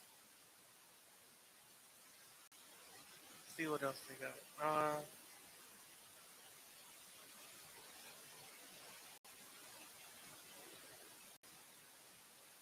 Seen that one. I'm gonna get a copyright strike. I don't look at cops anyway. I'm gonna get a copyright. Fred, I'm scared I'm gonna get a copyright strike just for like showing the thumbnail. Might get a copyright strike for that. You never know. So they do that shit. I remember that's what happened. Okay, true story. That's what happened a long ass. When was this? Was like 2019. Yeah, long ass time ago. There was this black girl, and I mentioned this on my channel before. I always, I always go back. So you can't say I'm lying. I always talk about these situations. I just have to reiterate. How crazy, like, the internet is. This was 2019. There was this black girl. She was also on MTV's Catfish, which I'm sure you'll get copyright strikes for showing that shit too. It's all the same network. Dr. Phil is CBS, Catfish is MTV, same network. CBS, MTV, Paramount, Skydance, Columbia. It's all the same shit. One of the big three media companies: CBS, NBC, before CBS, NBC, Disney, ABC, and Warner, right? So yeah, all the same big ass. And so it was this black girl again. She was on Catfish too, but she was on Dr. Phil. It was this black girl that claimed she was white, like she was really white inside, and she was in the KKK, and she was even on Dr. Phil on stage calling the KKK hotline. Like, Dr. Phil, like, you know the KKK number? Like, yes, Dr. Phil, like, no, I'm gonna call the KKK right now. And she took out her phone, and now you get, hello, you have reached the KKK hotline. I think it was a big troll or whatever, but yeah. And so I did a video on that, and I didn't even use any video. I just used a thumbnail, just a screenshot of this bitch's face, right? And this Malibu Tracy Barbie, that's her name. I don't know her real name, but that's her name. Yeah, and I just used a screenshot of this bitch, right? Copyright strike, channel strike. Like, what the fuck? Just using a screen cap. And I will just talk about, I don't care what this bitch does. She's a troll. She's an actress. As long as she's not hurting anybody. I don't like being black either, so I kind of don't blame the bitch. Like, but I mean, yeah, she's crazy, but y'all are just giving her the attention she wants, right? And I did a response video to that Dr. Phil episode, right? A crazy bitch, right? I didn't use any episode clips, nothing, just a picture of the bitch, and it had the Dr. Phil logo on the bottom, all that. And I got a copyright strike just for that damn screenshot. So I can't even. No, I'm too scared now because they're getting too strict. Like, you can't even use a damn screenshot. I can understand if I like shot by shot, like took the episode. I didn't. I just took a screen cap, just a damn screen cap.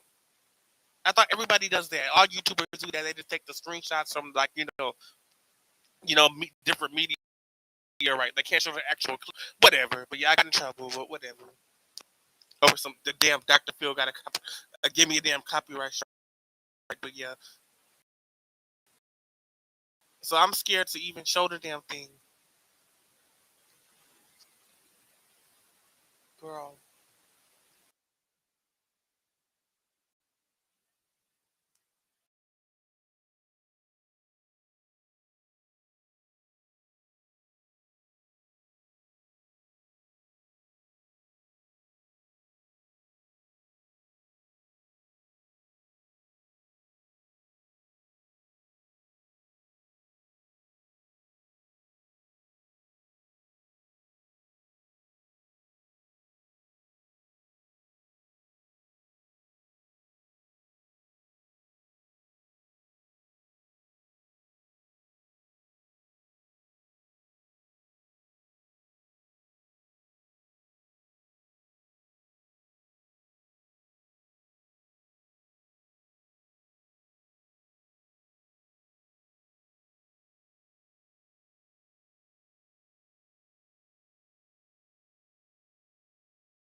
Oh, Hayden Panettiere, she didn't die. She was about to publish a book exposing a lot of the Epstein shit. So they no, she didn't die the way that they're saying.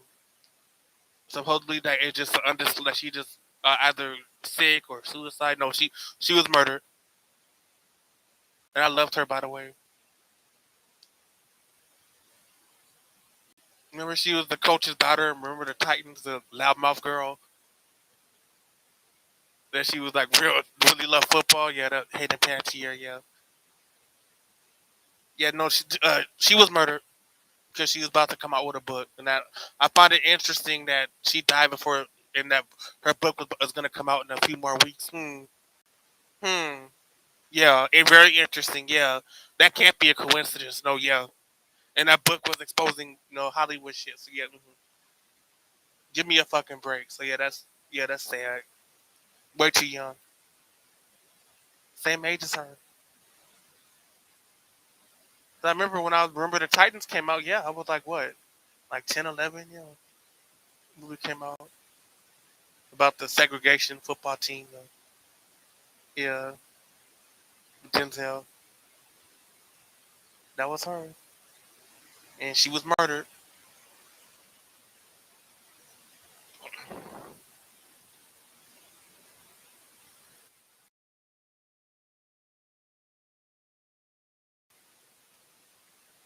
Hold on, I'm just trying to find the good video to watch. Hold on.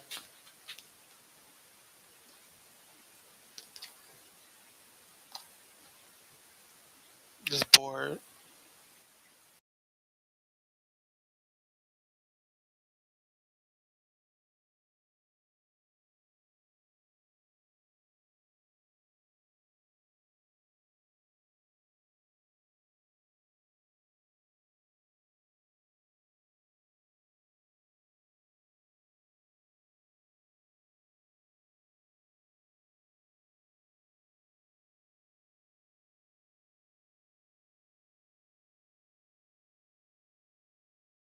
Why does motherfucker look like DMX? Thought that was DMX. It's not. Motherfucker looks like DMX. Hold on, let me. Yeah, it looks like fucking DMX. Girl,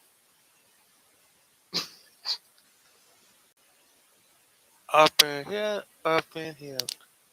Looks like fucking DMX.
incredible vision, already a trillion times sharper than that of any ordinary being. Yo, what up everybody? Gully Boy back at you with a new video series. And in this video series, we're going to be taking a look at some of the most terrible, horrible, downright awful rap album covers. So with no further ado, let's get into this. Do not ring the bell. There is nobody home. Okay, the first terrible album cover we're gonna look at is NWA's Niggas for Life. Now this is probably one of the best gangster rap albums, period. And me personally, this is one of my favorite albums of all time. But this album cover is fucking ridiculous. Like, what in the actual fuck is happening right now? When you take a first glance at this album cover, you're gonna be very confused. One of the main things that throws this artwork off is the text on the bottom right hand corner. Like, what the fuck does that shit even say? But if you look closely, you will see that it is a quote written backwards. And when you read it from right to left, it says Niggas for Life, which is the name of the album. Because of course you can't actually write the word nigga on the album cover. So their bright idea was just to reverse the text. Now what I really want to know is who is the genius artwork. It is so much crazy shit happening in this artwork right now. Your head around it. So for those of you who are still confused about what's going on right now, let me help you out. Okay, so I have the members of NWA, Eazy-E, Dr. Dre, DJ Yella, and MC Ren appearing as ghostly figures. But if you look below them, there's dead bodies. Those dead bodies belong to them. And they are actually resurrecting themselves from their dead bodies. It seemed like a good idea on paper, but that one big clusterfuck. Another thing that's crazy about this album cover is the entity inside of Eazy-E's palm. The entity looks very much like Eazy-E laying in a casket. And I'm gonna tell y'all something. I've never noticed this until this video together. The next terrible album artwork we're going to look into is Ghetto Boys, We Can't Be Stopped. This is also another classic hit album and one of my personal faves. But again, this album cover is fucking atrocious. The first thing we all notice when looking at this album cover is Bushwick Bill sitting in the hospital bed with his eye blown to shit. Now the average person would just think that the group was going for shock value, but what many of you may not know is that this is a real life hospital emergency. An emergency for a failed suicide attempt from rapper Bushwick Bill. So the guy sitting on a hospital bed with his eye out really has his eye shot out. The record label executives thought that it would have been a good idea to take this picture for an album cover. I thought that they had changed it. They didn't put the picture of you on the album. Nah, they did put the picture on the album because I was drugged up at the time the picture was taken. I didn't even remember the picture. It's like everyone is telling me, Bill, you was hard for taking that picture. That's so real that you want to just show the realness of what happened. I was like, that was personal. Another thing that's bad about this album cover is Willie D's purple shredded jean jacket. Who the hell is this guy's fashion designer? That jacket is fucking hideous. Okay, now we're about to look at a couple of suspect album covers. Take a look at this. Here we have a group out of Los Angeles, 187 FAC, whatever the hell that means, floating in a river inside of fucking bathtubs. Now this right here is an album cover I do not understand. What the fuck is the message behind this album cover? The name of the album is called Fact Not Fiction. I mean, is it a fact that these niggas are gay as hell for this album cover? Because I really don't understand the meaning of floating in bathtubs in the fucking river. And what makes it worse is that these dudes are staring at you with the look of lust in their eyes. Now what we have next is a rap group called Some Nuts Out the Projects. And the name of the album is called Nuttin' All Over Your Face. Like, seriously? Fucking seriously? I would not buy this album simply off the title. Like, bros, the name of your album is called Nuttin' All Over Your Face. I don't want y'all nuttin' all over my face, so y'all can keep this album to yourselves. Now the last album artwork we're gonna look into is from one of my favorite rappers, Ghostface Killah's Bulletproof Wallets. Now, I've always had questions about this album artwork. Like, can somebody please inform me of what's going on? Because to me, it looks like Ghostface Killer's making Raekwon the Chef breakfast. The fact that he's making breakfast for another man is really no problem. The problem is the attire he chose to wear to make the man breakfast. This dude has a bathrobe on, which is open, revealing his chest, and the look he's giving to the consumer is very gay. And Raekwon the Chef is also giving that same look of lust. This album artwork was just a bad idea from the get-go, and it's also not really one of Ghostface Killer's best albums. Alright guys, that's the end of the video. If you guys like this video, be sure to hit the like button and let me know in the comment section if you want to see more of these videos. Alright y'all, I'm gonna catch y'all next time. Gully Boy signing out.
Terrible rap covers.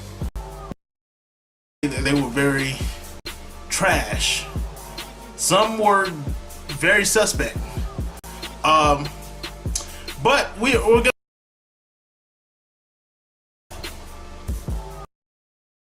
Man, let's take a look at this first album artwork, man. What the hell is this shit, man? Wow. First of all, we got a rapper named MC Pooh, man.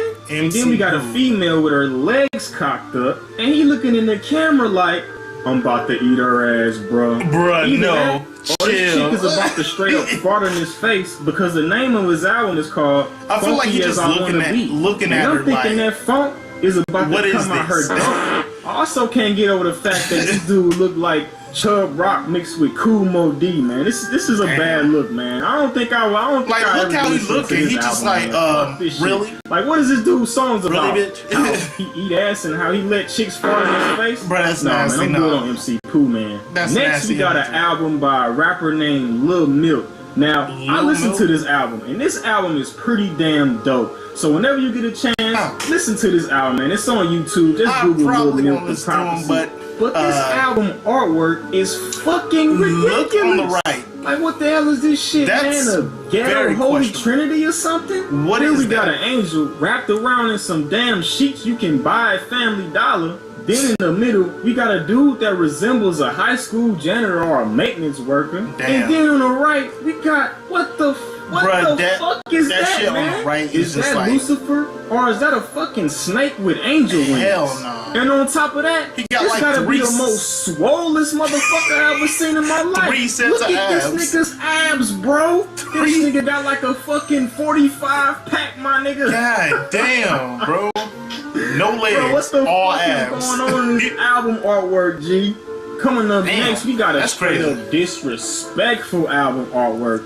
It's not just bad, but it's also disrespectful. Look Okay. at this nigga Boosie, man.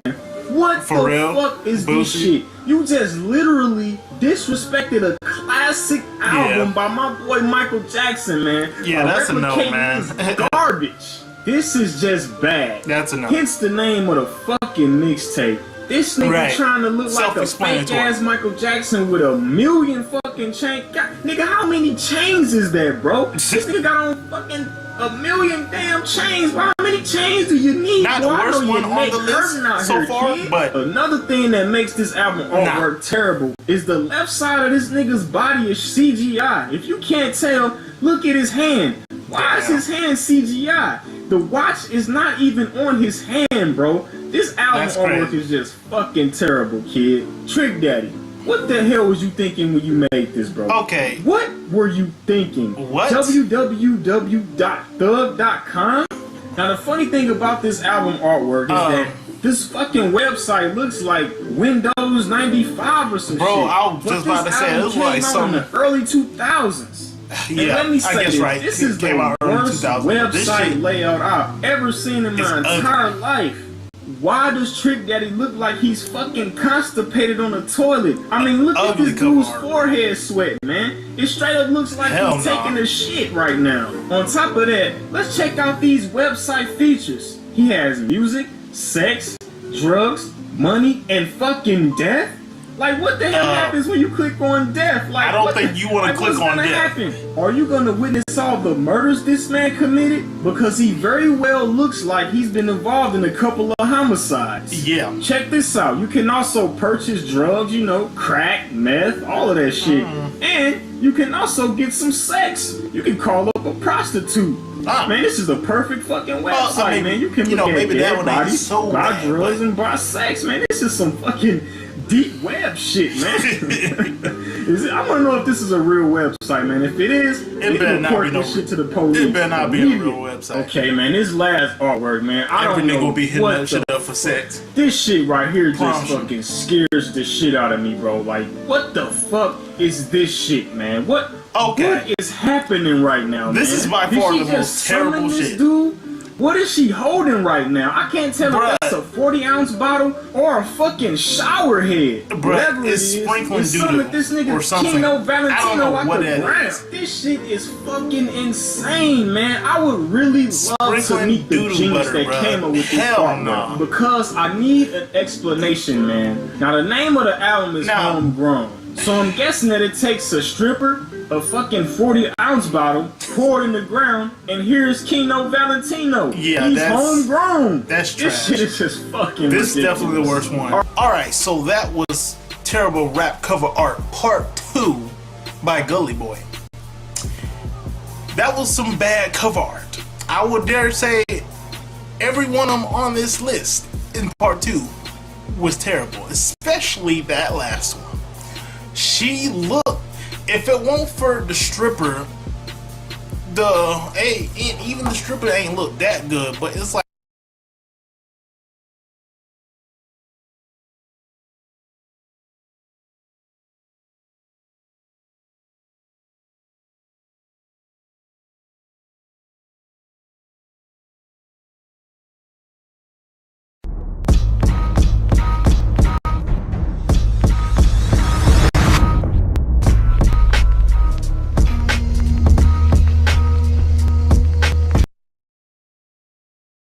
Catastrophe by Gully Boy. Let's get into the video.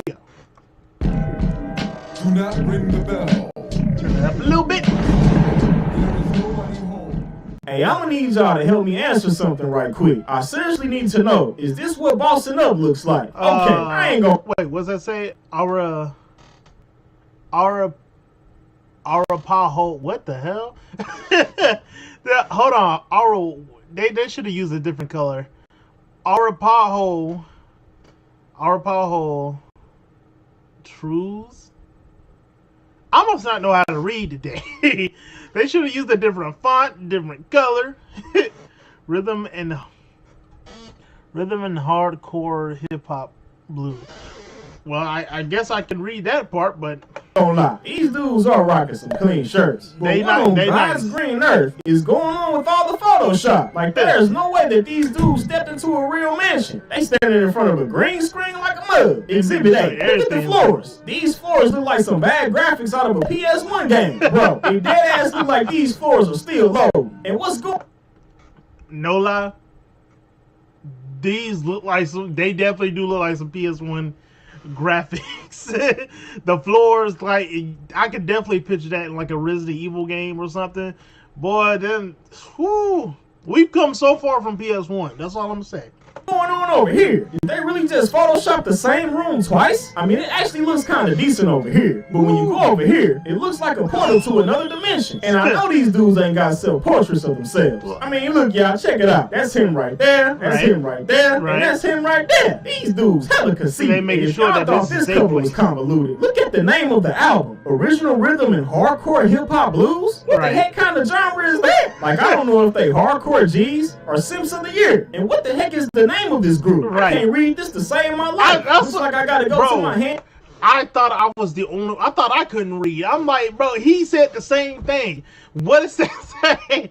What does that say? Arapaho truths? What or what is that? I don't know. Handy dandy translator. Arapaho. Wait. What did she just say? Arapaho. Bro, I can't make this stuff up. And I also can't make this madness up as well. Now, the name of this concoction is called The Time Is Now. And my question is, what is it time for? Is it time for the people on this bus to die a horrible death because they're soon to be squashed by this 3,000-foot brother counting $30? I mean, you would think he'd be balling way tougher than this, since he's a giant. And check this out. What The is he bank even is over looking at? here. That don't What even are look you like doing money. standing on this bus? And another thing I must point out is that this has to be the strongest bus in the world. They need to send this bad boy over there to fight wars in. And what is this brother over here doing? And if you look closely, Holding it up appears to be traffic. something in his mouth. Like, what on earth is that? And why is this man looking down at his watch? Oh, I forgot. The time is now. And it's time for Sean P and Big Dut to stop the madness. low And quality speaking of madness, what in the holy cover. white Jesus is What going the on fuck? here? Looking at this album Yo. cover is making me want to go get baptized for all Hold my on. sins. Because not Yo, there is so much. I know I keep pausing. I'm sorry, y'all, but like, there's so much going on in this cover. What's it called? Toe Talk, bro. Y'all in these names, man. I don't even know what's going on in the background. What is that? Burning palm trees. This man got a Sharingan. What the fuck? Yo, this is Y2K.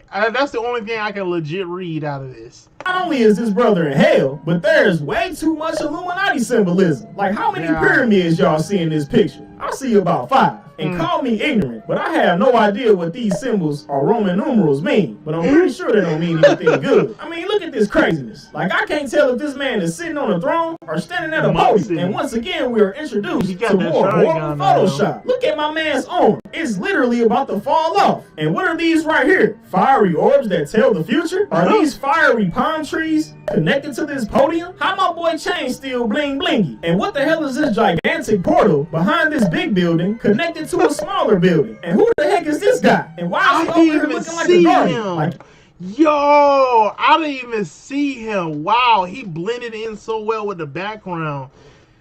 How? See, it's far too late to try to guide this man down the right path. Okay, now the previous covers were completely chaotic, but this one is extremely confusing. The first thing I gotta ask is why the name of this album is called Social Security: The Last Struggle. Because if we head over to Discogs.com, this is the group's only album, and the begging question is what was the first, second, and third struggle? But I think the question we all want answered is what the heck are these dudes doing up in Social Security. At least I can read the shit. At least I can read the title. The Last Struggle, The Maniacs. Nah, I mean, they could have did a little better with...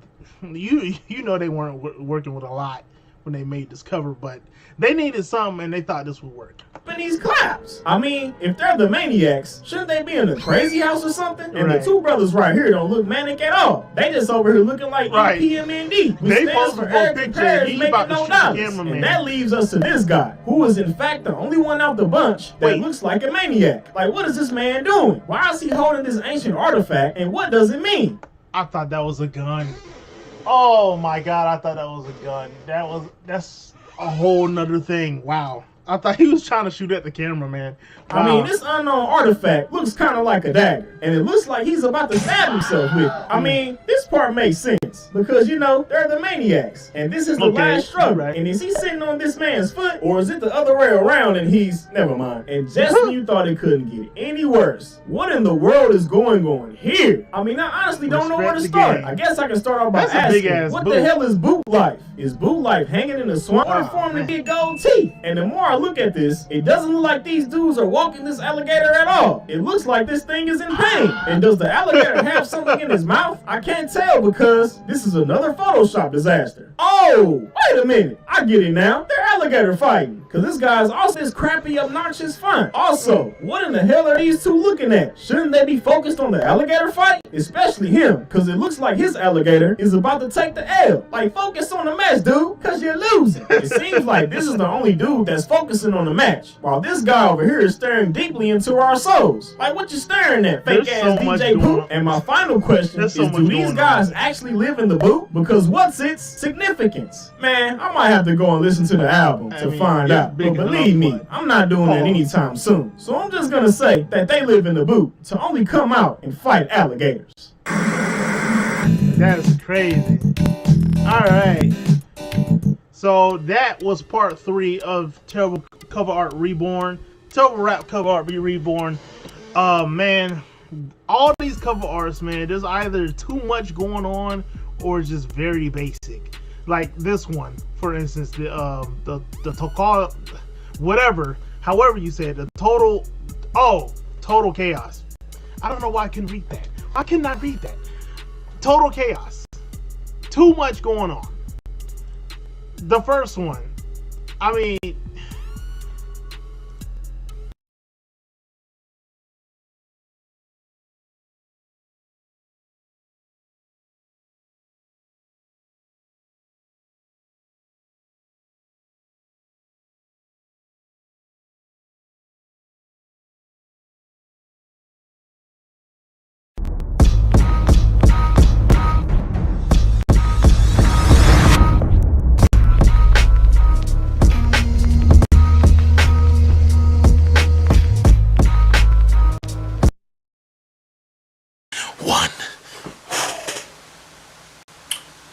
Start. This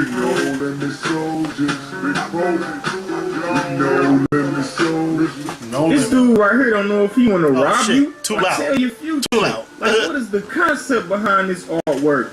I guess since his name is like, Magic, look at this. he has It's to be just a so fortune teller floating out of space. Okay, well this one ain't would bad, make but sense it's just if the name of the album wasn't called Thuggin'. Could somebody you can tell me what this does is no a limit fortune cover, teller bro. floating out It's of just space has to do with thugging? somehow And about what how the hell is colors going are on in and this shit. crystal ball? It looks like someone's fortune was to get raided by the police. Yeah. This artwork makes absolutely no sense. And it's terrible on top of that. And here we have yet another confusing I don't know what to say, artwork. bro. This guy's name is Big Ed, and the name of his album is called Assassin. But why is he the one about to Ever get heard this album? assassinated? Also, I don't think so. why is he looking in that direction? He's obviously aware that a sniper is present, but he decides to look in the complete opposite direction. The name of this album shouldn't be called The Assassin. Yeah. It should be called Assassin. The Assassination. Yeah, that Next, makes we more have sense. Probably one of The the best Assassination. No Limit albums ever. This album is pretty damn good, and I advise you to check it out when you get the chance. But could somebody please explain to me what the hell is going on in this artwork? First, we have a dude that resembles a pimp, a golden stairway with about 1,000,000 steps, a floating mansion, flying seagulls, tigers. Like, you know what? For a second, I thought those were like 2 feet. From what I'm seeing, but it appears to be some sort of let me chill out. Those are this guy's seagulls. about to find out if God's gonna let him in or not. but he's probably not, because he states that all he has in this world are his balls. This reminds me of the other I Snoop don't know cover how back in happy the part God 3. is going to be about that statement. Here we have Except the animals the look like shocker. You want to know what's a they shocker? actually His fucking are fine album being there. cover. Here we have a ghetto bootleg version of The Ring with terrible electricity effect. This one's and the basic guy's as coming fuck, out and someone's it's just- grandmother's TV. it's really terrible. And he's about to rob that God, grandmother's these covers house are blind. ass. Now this next album artwork is hilariously terrible. Full-blooded Memorial Day. Like, What? bro, your hands so freaking huge. And why are you digging up soldiers' graves? Yeah. I mean, if it's Memorial Day, be paying homage to those soldiers? Yeah. With your bare digging up hands. their graves for absolutely no reason? Like, these No Limit album covers, absolutely no concept. Like, what the hell Like is this they don't make supposed to mean right now? Is he red dead soldiers? Is he about to bury dead soldiers? Look like he about to sneeze. Like, what the hell is Look this at man him. doing right now? He's just looking on album artworks with no concept. Let's take a look at Mystical's ghetto fabulous album cover. Wow. Like, this album cover would be okay. All we is remove this giant crystal ball. Yeah, Like, this one's why fine. do we need a crystal ball? I mean, Mystical Yeah, Command that's- Sergeant Major in his past life? This is Tomb weird, of Sergeant man. Victory? That's what? yeah. I agree with him. The crystal ball thing is kind of outplayed. Being games like No Limit. Have some The sort cover's of fine for this fascination one. with crystal balls. Because quite a bit of their album art. They can afford it. I have a serious question for No Limit. Can you guys explain to me why you would bring children into this madness? Looking at this artwork is a serious What headache. the fuck is going on? Why the hell Reptar pink? Tommy is in a pistol fit about this. Secondly, why do the little soldiers appear 6 times on There's this so artwork? much going on And in this third, picture. Why is this album In this called cover. Boot Camp when this artwork has nothing to do with boot camp? Like, Nothing at what all. All I does their see boot is camp toys consist of? and bursting out and of fire. boxes, setting buildings Toys and on fire. and scaring the living crap out of people with their enormous hands. Two and things feet. that don't go together, Alright, toys and lastly, fire. We have possibly the worst No Limit album artwork of all time. Oh, Soldier Slim, Give It to Him Raw. Pause. First off, I want to say rest in peace to Soldier Slim. Oh, damn. I'm positive Rest he in had peace. absolutely nothing to do with this artwork. But with that being said, what the fuck is this fucking shit? Like, if you look he up giving the it to him raw, he definition of going to cluster war. fuck in the dictionary, this picture would be the representation. I honestly don't know where to Another one start. of those cover I guess arts, I there's can too start by much how going on. unenthused Soldier Slim looks right now. It's either that or he's just high as shit. Then on top of that, I'll say he's high. World War Looks like it. 20 Definitely. with nuclear bombs, tanks, jets, soldiers on. I feel like with No Limit, either they explosions. do too Like, much why the with the hell covers, is there so much shit in this or they do artwork? too little with And it. why is Soldier Slim There's no looking in at us between. like he doesn't know what the Most hell times. is going on? Why does this soldier right here now see all the death and destruction behind Like, him? my nigga, there's do you literally not a see war that missile going on. behind you? And this motherfucker's just standing there all nonchalant like, man, I'm just ready for child time. Wow. Like, I have nothing else to say about this artwork. Matter of fact, Just don't you one see that big fucking clusterfuck. plane aircraft coming Alright, you on guys, top of your head? that was the end of the video. God damn. Hope you guys enjoyed. Alright, so that was part 4, another No Limit edition. Again, like I said, those No Limit covers were terrible.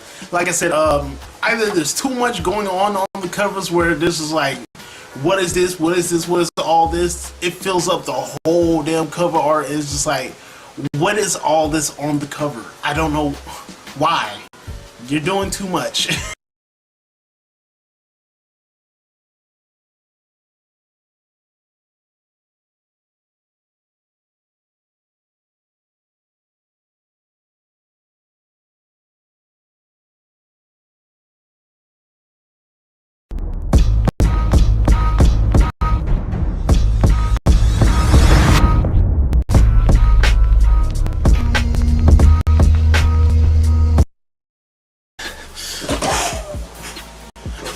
me up.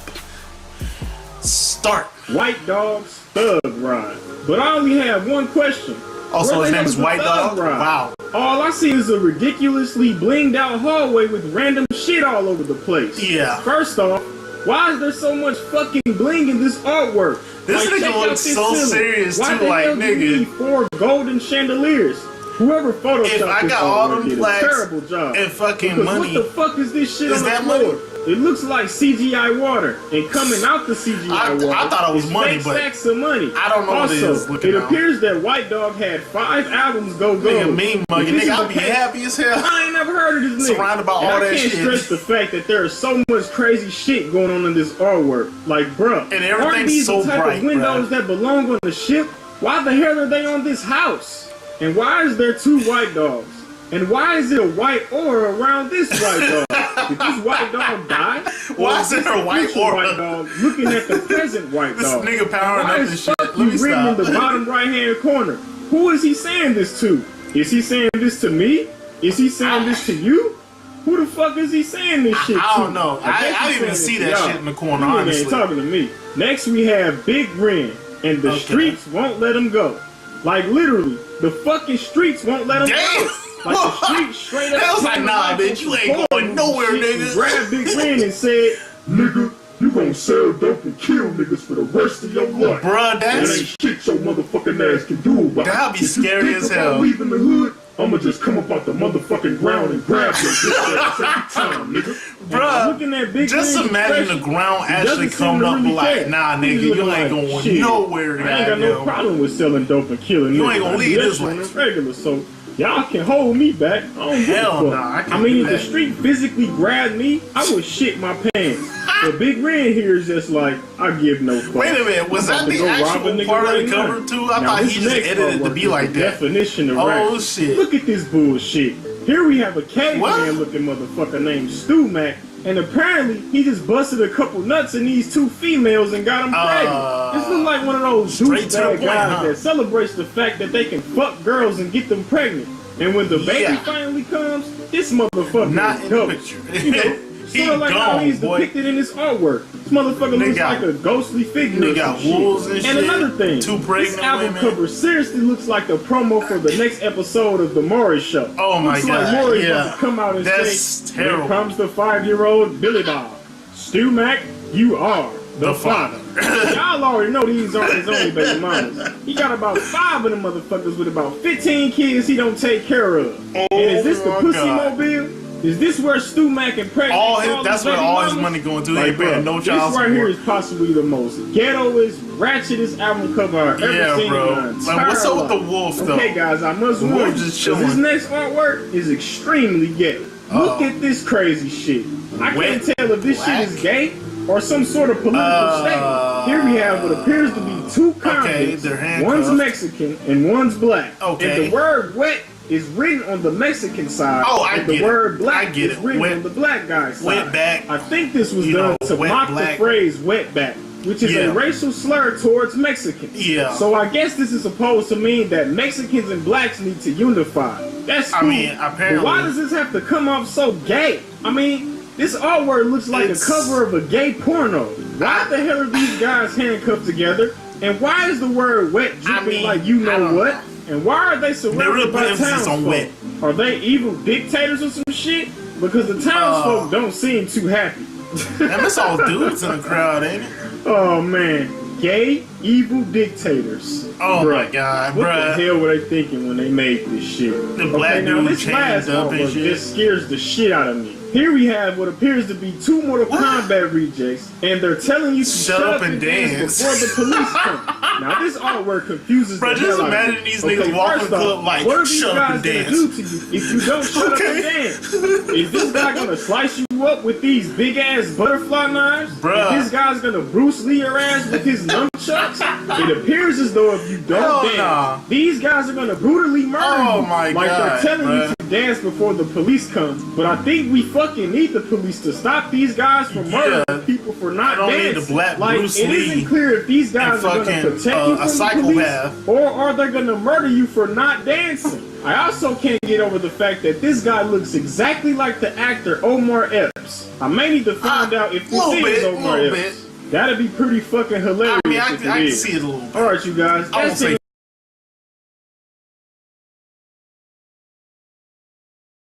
little video. If you So that was the terrible cover art part.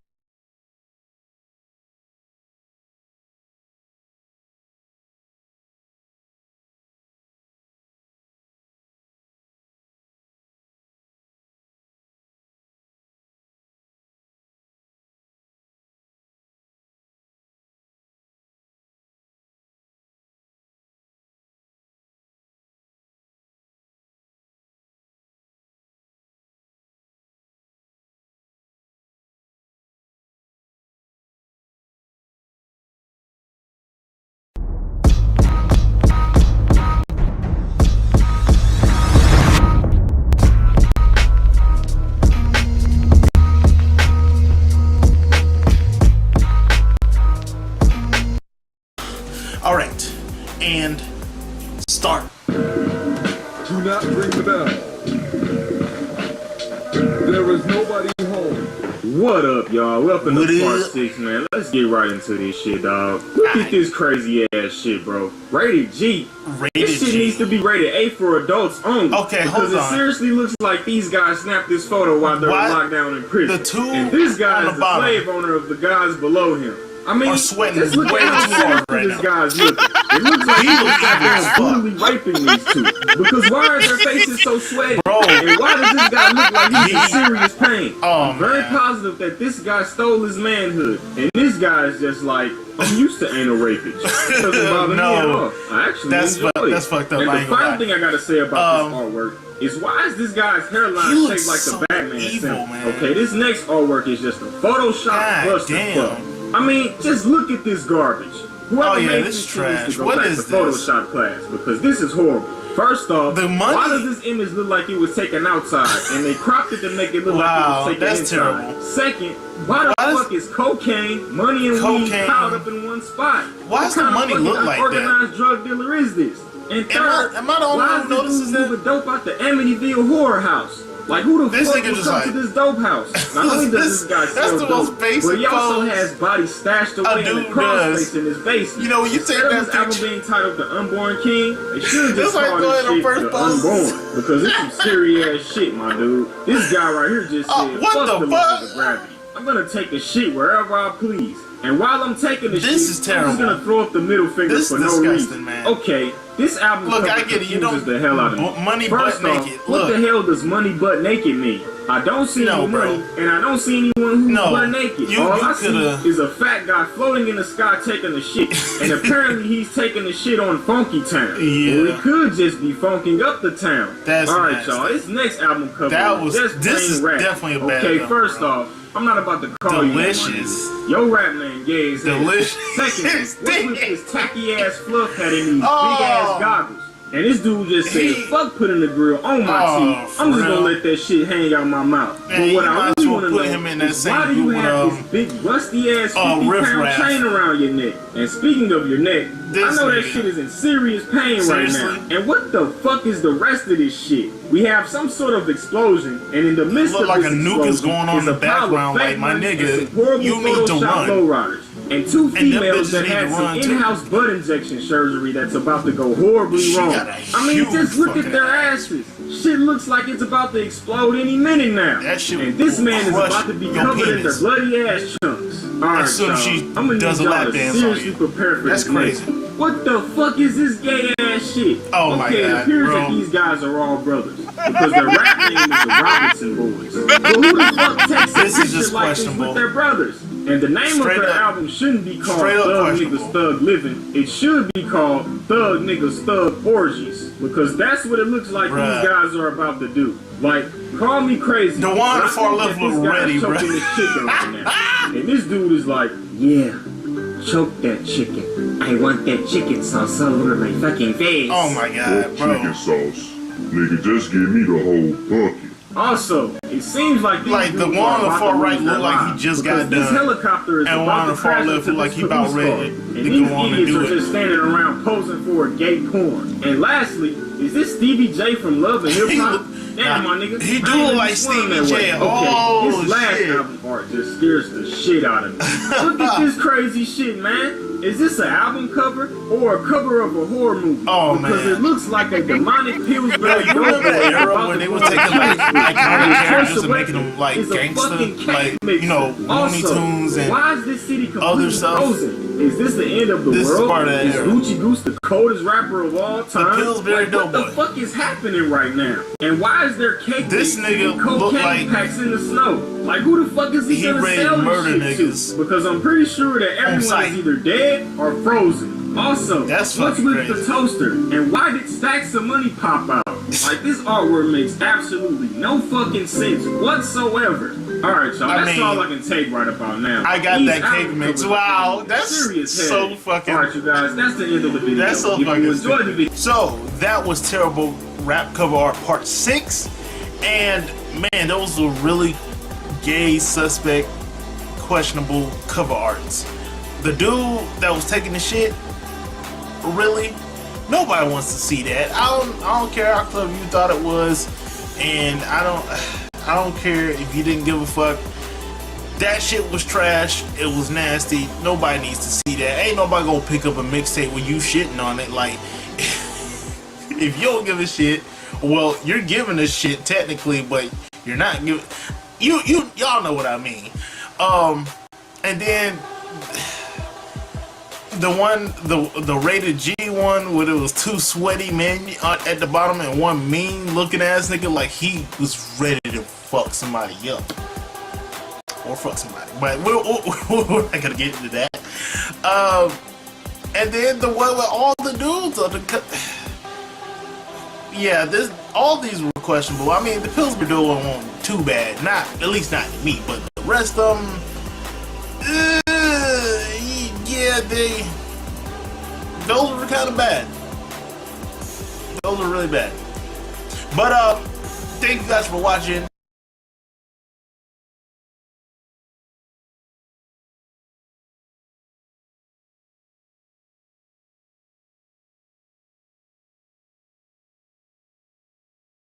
I don't even know if he's aware. Oh yeah. So without further ado, let's get it started. So 3, 2, 1, and start. Do not ring the bell. There is nobody home. Bruh, what the fuck am I looking at right now? Criminal element, huh? More like Fifth Element. This is like some shit. Got 4 fake ass gangsters, and 2 of them don't know how to hold Is that guns cool, Joe? properly. Now y'all know 'cause damn that's a well if demonic niggas ass hold dog. guns like this, they hit everything other than their target. These motherfuckers be shooting old Man, they ladies, just shoot. They little just like kids.